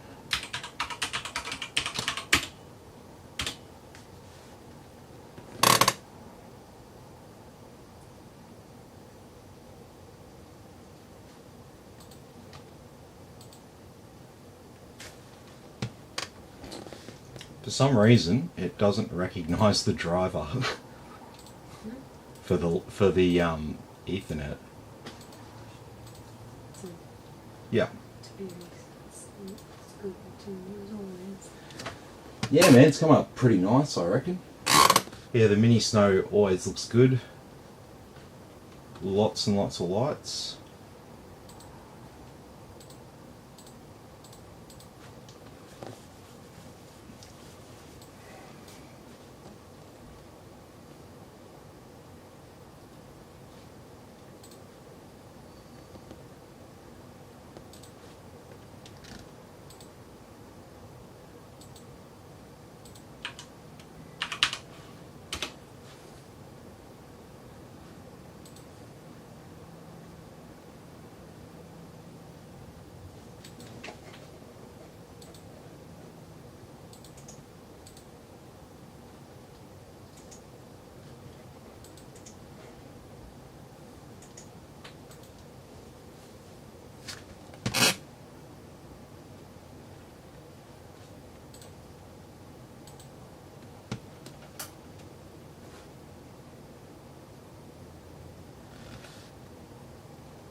There we go.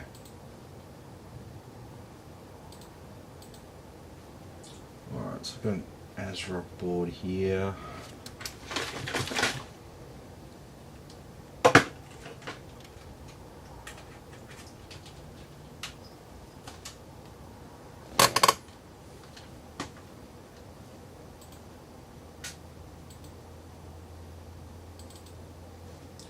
Put down some custom desktop icons, keep everything nice and organized.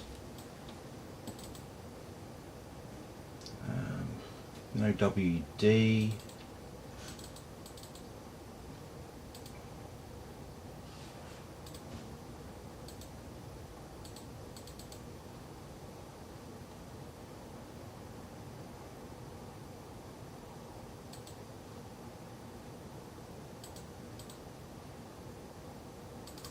Video drivers.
Yeah.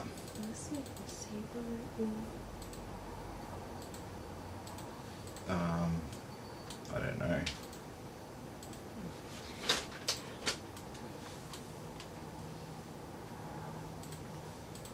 I'll have to find this one without me. It's there. See, I found it anyway. Where? Under the box. Which one? Oh, that. You're hopeless. Shut up.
Alright.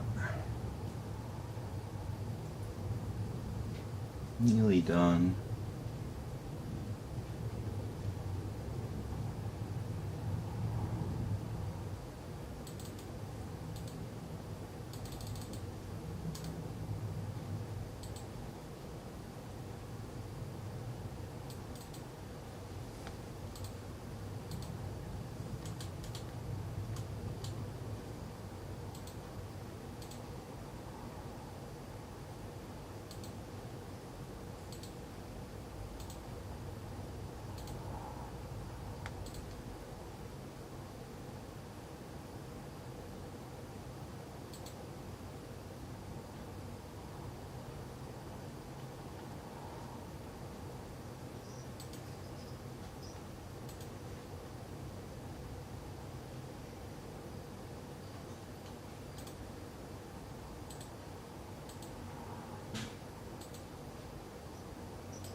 Alright.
Oh, may as well get these updates done here first.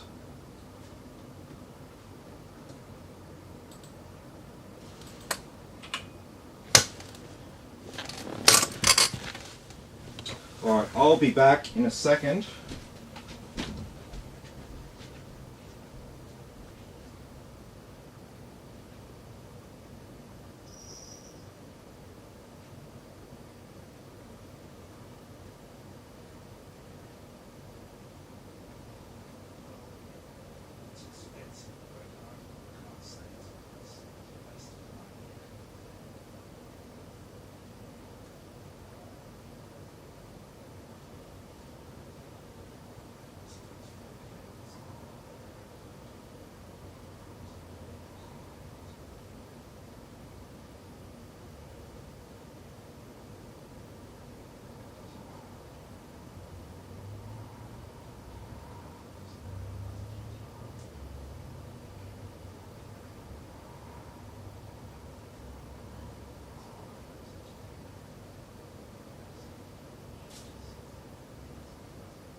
Okay, how are we going out here?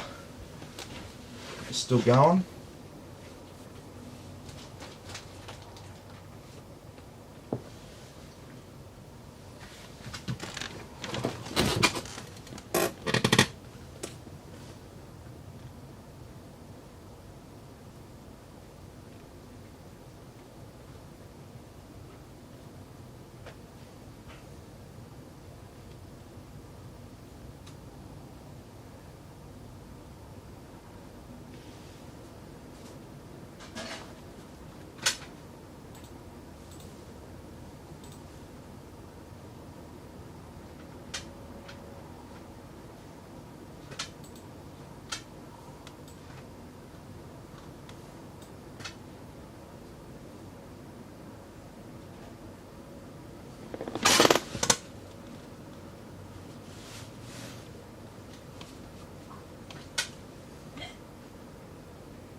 Hey Chiara, how you going? I hope I'm saying your name right. Yes, it's all going, all working well. Just getting all the software and stuff installed on it right now. But yeah, it is very bright, very white.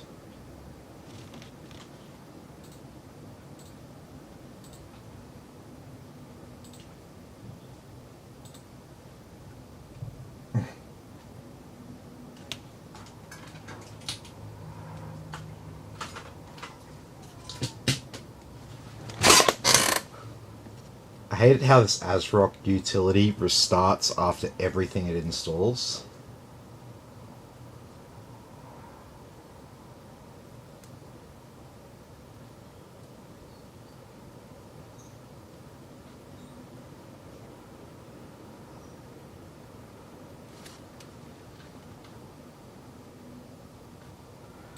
Alright, that's done. Thank fuck for that.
Alright, I think I got everything that we need.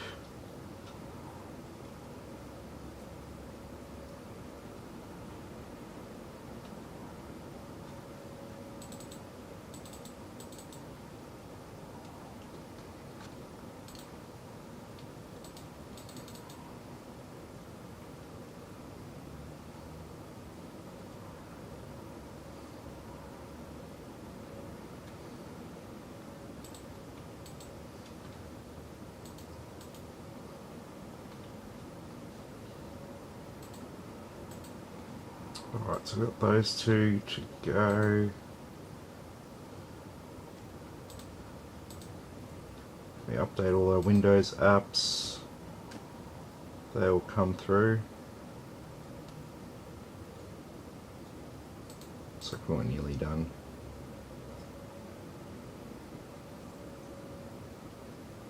Yep.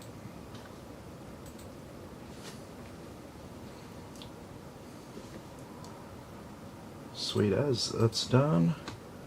We get Office 365 there.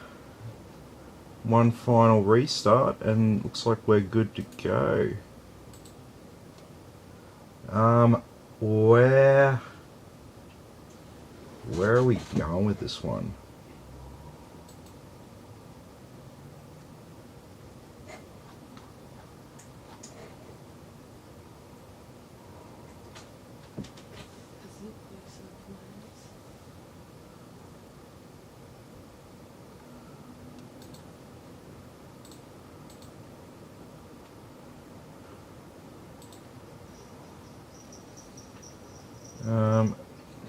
We didn't have any hard drives or anything.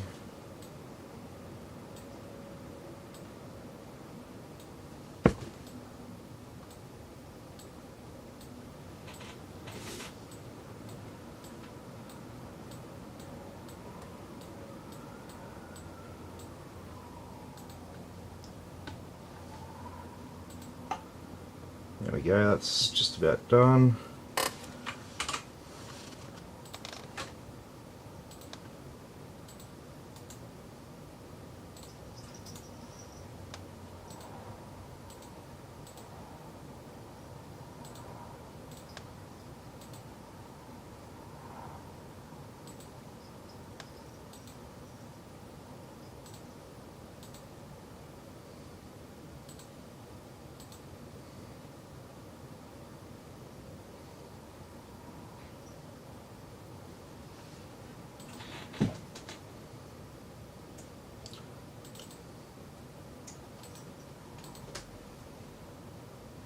There was a problem with this, I think.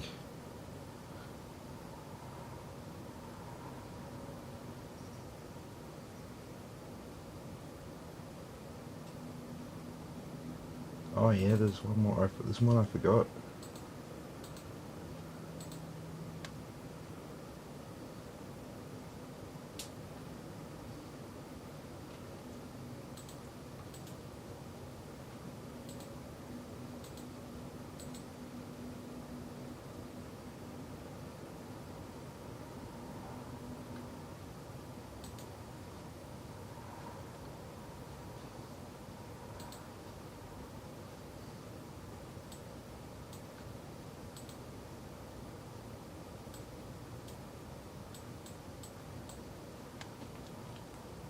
Whenever you want to be finished, office, it's fine, we'll wait.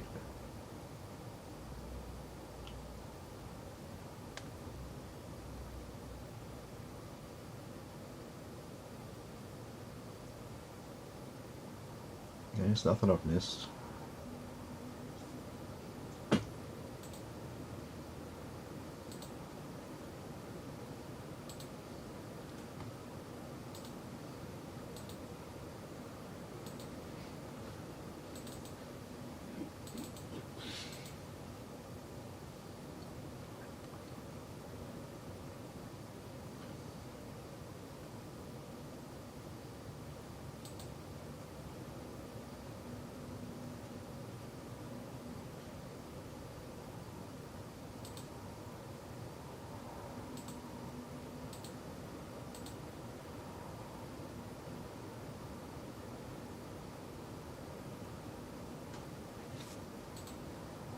Sweet as.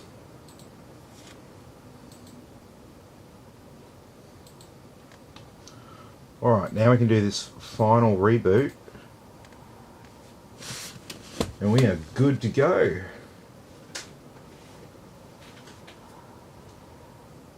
I have a very tired wife. So tired.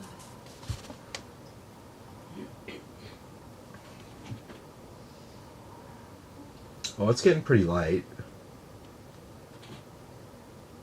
20 to 10. Like these smaller PCs with lots of RGB are a little bit more fiddly, and it's a lot of. This is certainly not something that you should try for your first PC build. You'll have a bad time. Like, I know it seemed relatively straightforward for me, but yeah, you would have a bad time. Okay.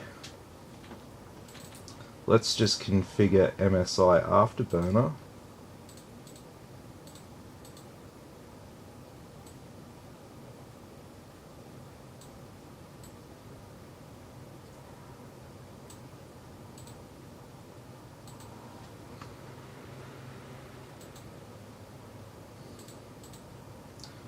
All right.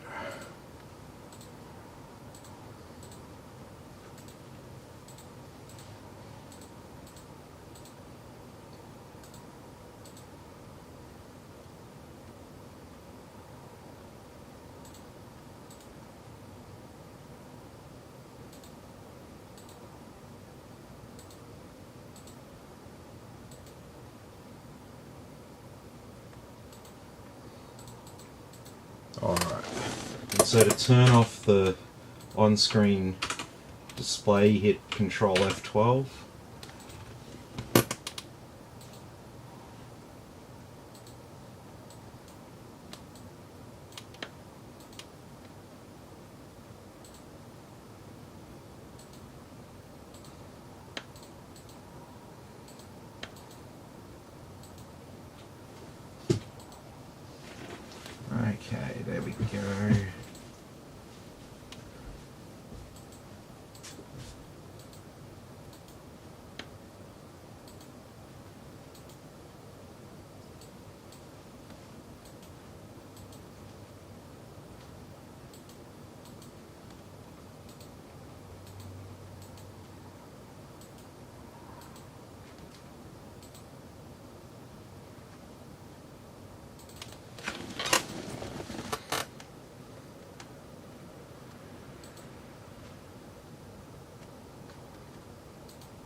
Alrighty, sweet as.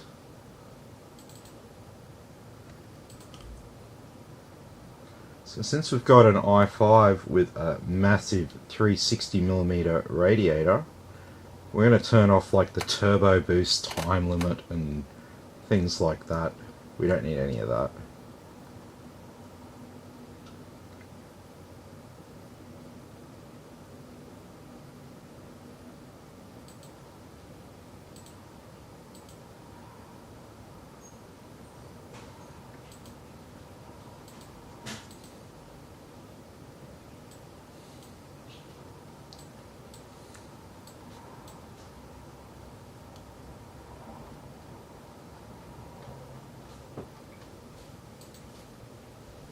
There we go. So we're just telling it to ignore the limits, use as much power as it wants and turbo for as long as it wants.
Alrighty.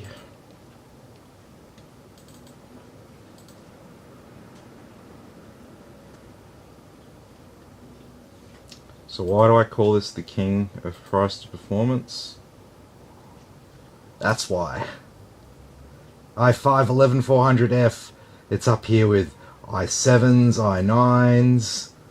It's even just a fraction below the top tier Ryzen 5000 CPUs.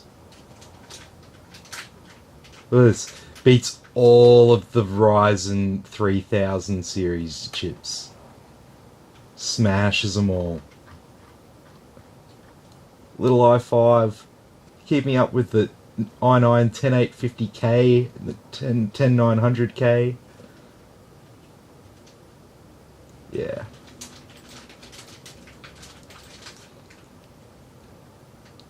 And look at it.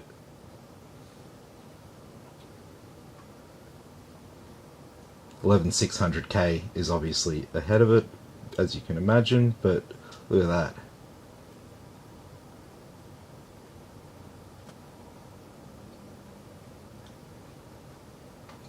Top tier performance for like 250 bucks. You really can't argue with that. Like, it's another $100 for these two.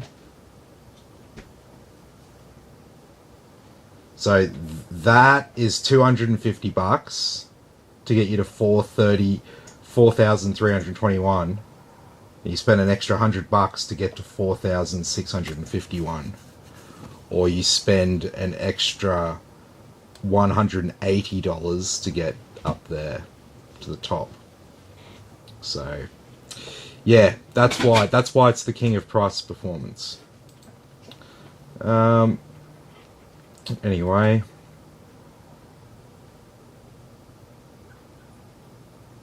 how's that all looking? It's fine. You see no temp data coming out for some of those cores.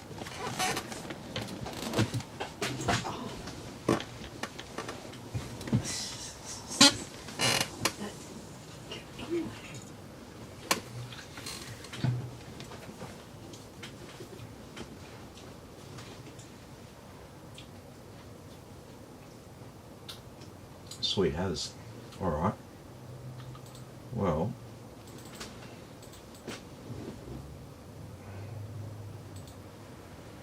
we might do some benchmarks.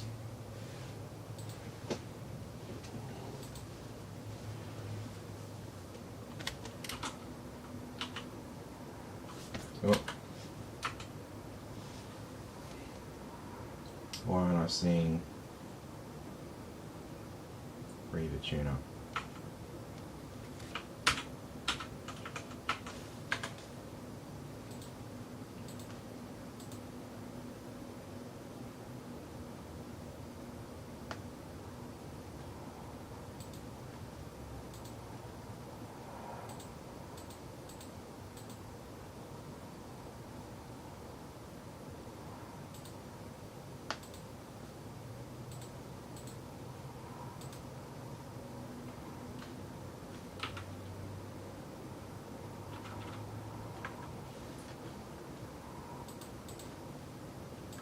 That's weird.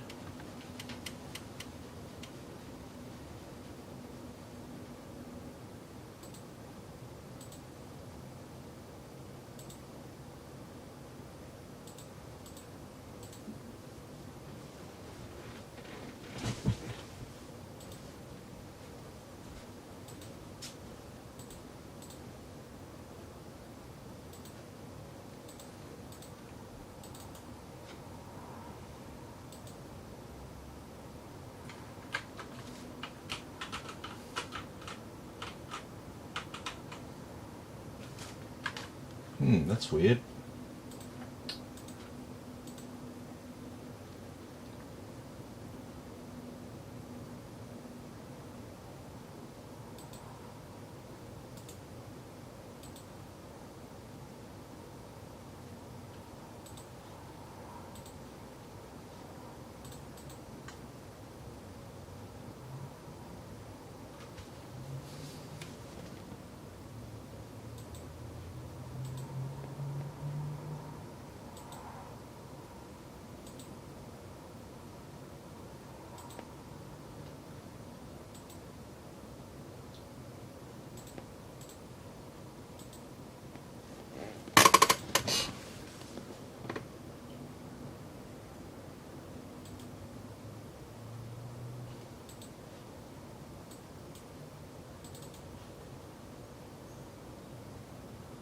Okay, so we've obviously got a problem with the install there.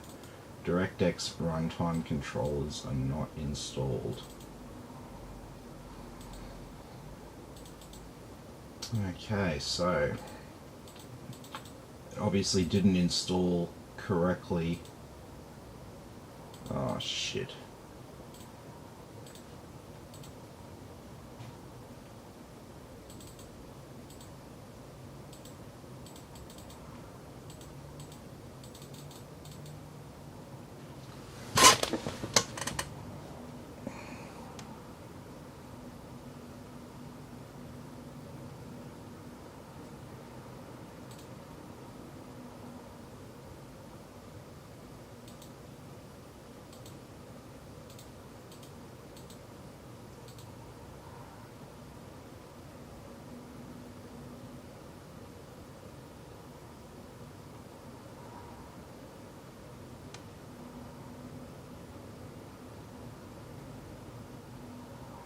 Here we go.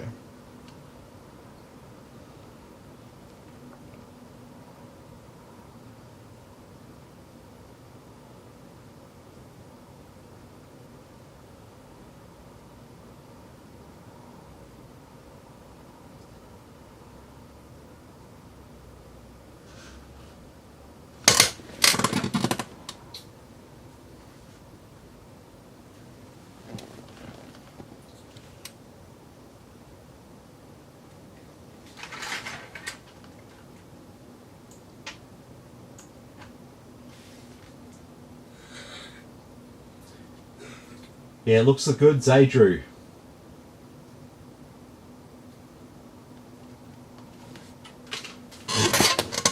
We'll fix that on-screen display up here.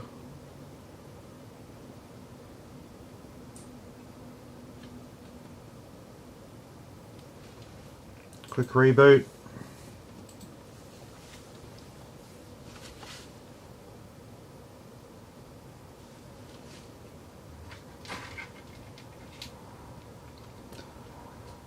We'll run the game benchmarks and then we'll do the stress test and that'll be it.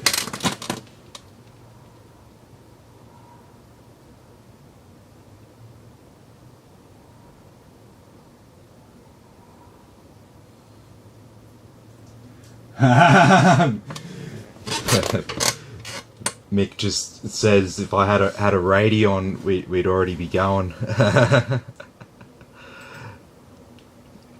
Mick will like this. Like we got a 6900 XT coming up, mate.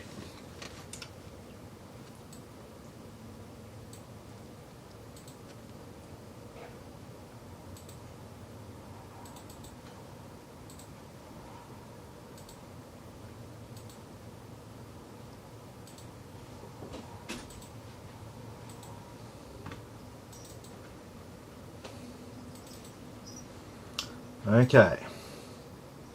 There's our on-screen display. Huh?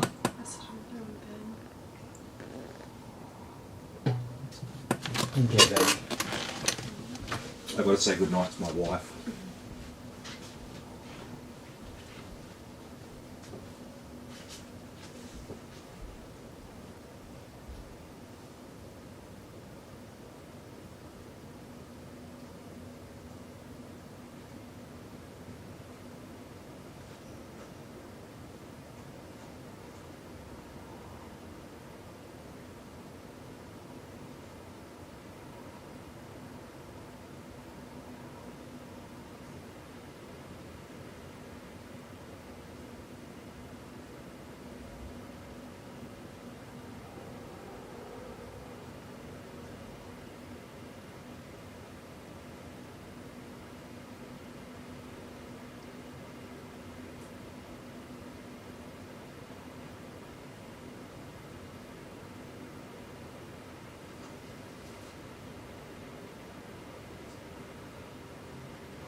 So I think the 6900 XT will be coming up on probably Tuesday, I think, at this stage. So yeah, watch out for that. That's going to be an absolute beast.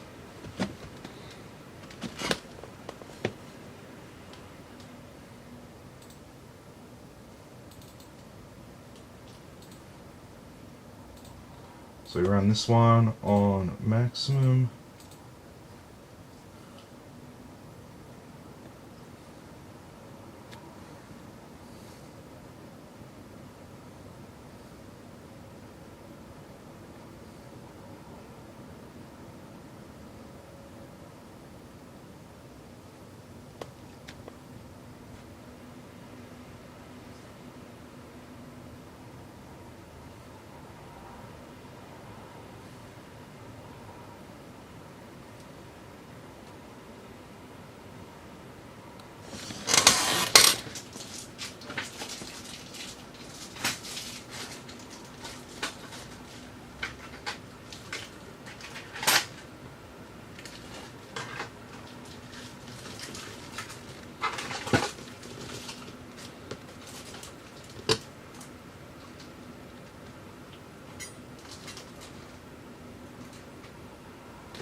Alrighty.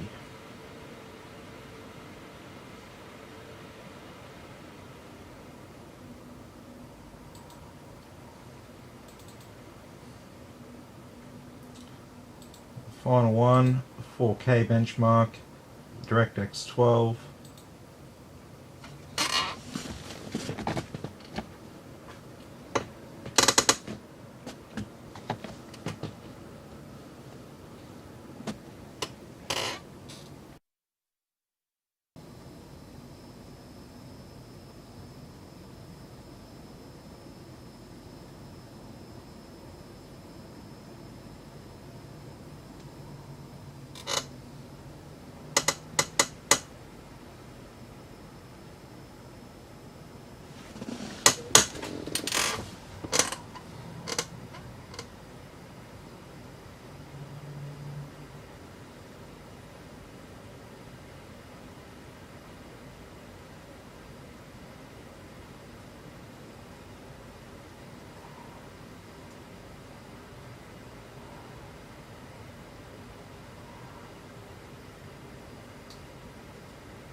I think it's a 5900 or a 5950.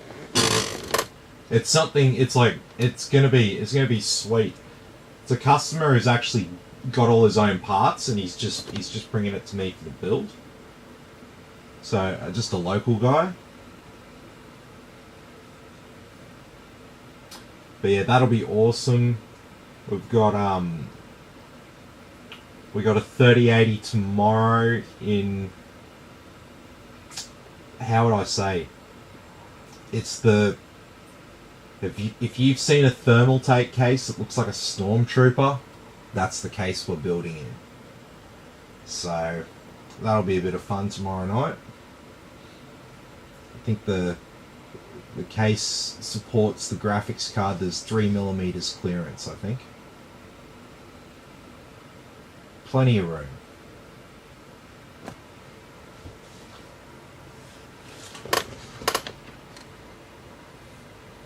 Okay, we've nearly done this.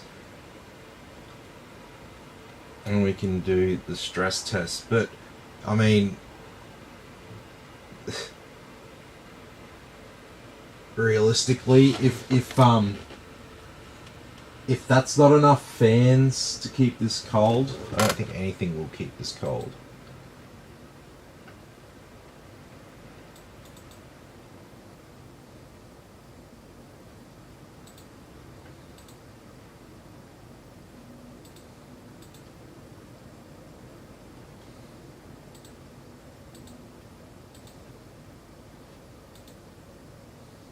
Okay.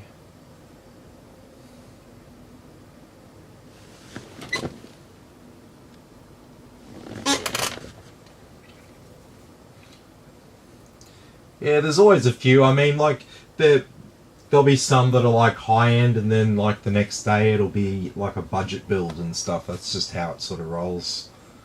Everyone's different. Right, let's set this up for a 90-minute stress test. Man, it's getting late. I'm buggered, like mentally tired. It's been a big week. Quotes and all that. With tax time, everyone's, you know, just about to place their orders. It's going to be crazy soon. So I'm going to try to get some sleep after this. Like I said, I'm buggered.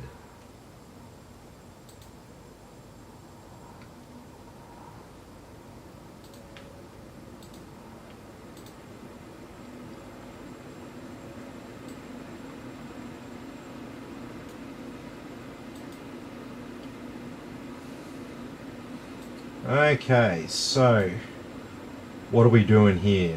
Alright, I'll explain it quickly if you don't understand. So this is the stress test that I do on all my computers to make sure that nothing is overheating. It's important I do this when I ship computers all around the country, because I can't ship computers out to someone on the other side of the country and I can't just go over there and sort a problem out for them. So I need to make sure everything is working sweet before I ship them out. So this one here, this is essentially like running a 3D game. So we're essentially running a game here on this screen, and then over here we're essentially rendering a video. So if I was to go into Task Manager,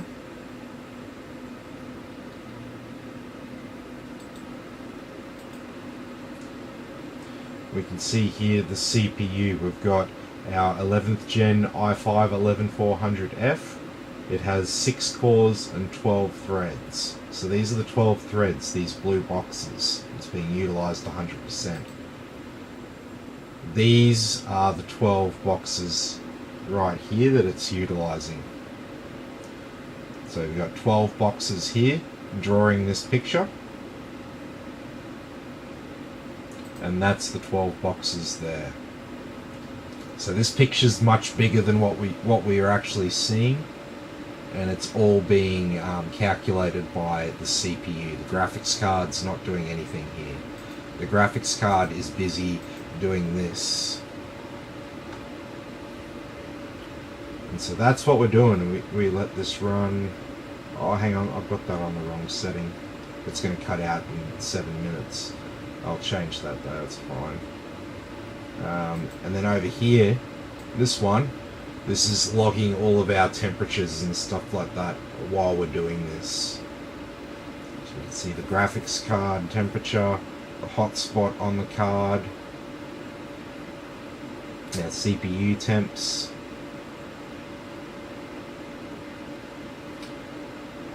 So yeah, I'm going to stop that.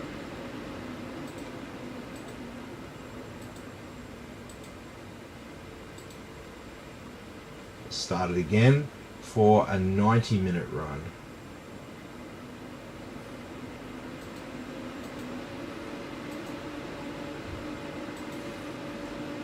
So I normally leave it something like this so I can see all the main stats on the bottom screen.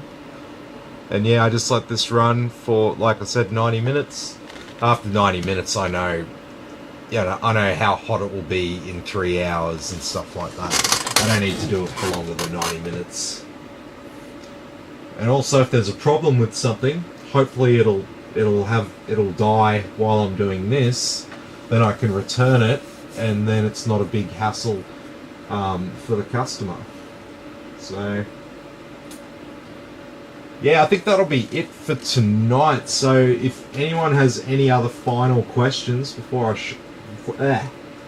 I sign off, now's your time to get in and hit me up.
Okay, well, look, I'm going to leave it there, everyone.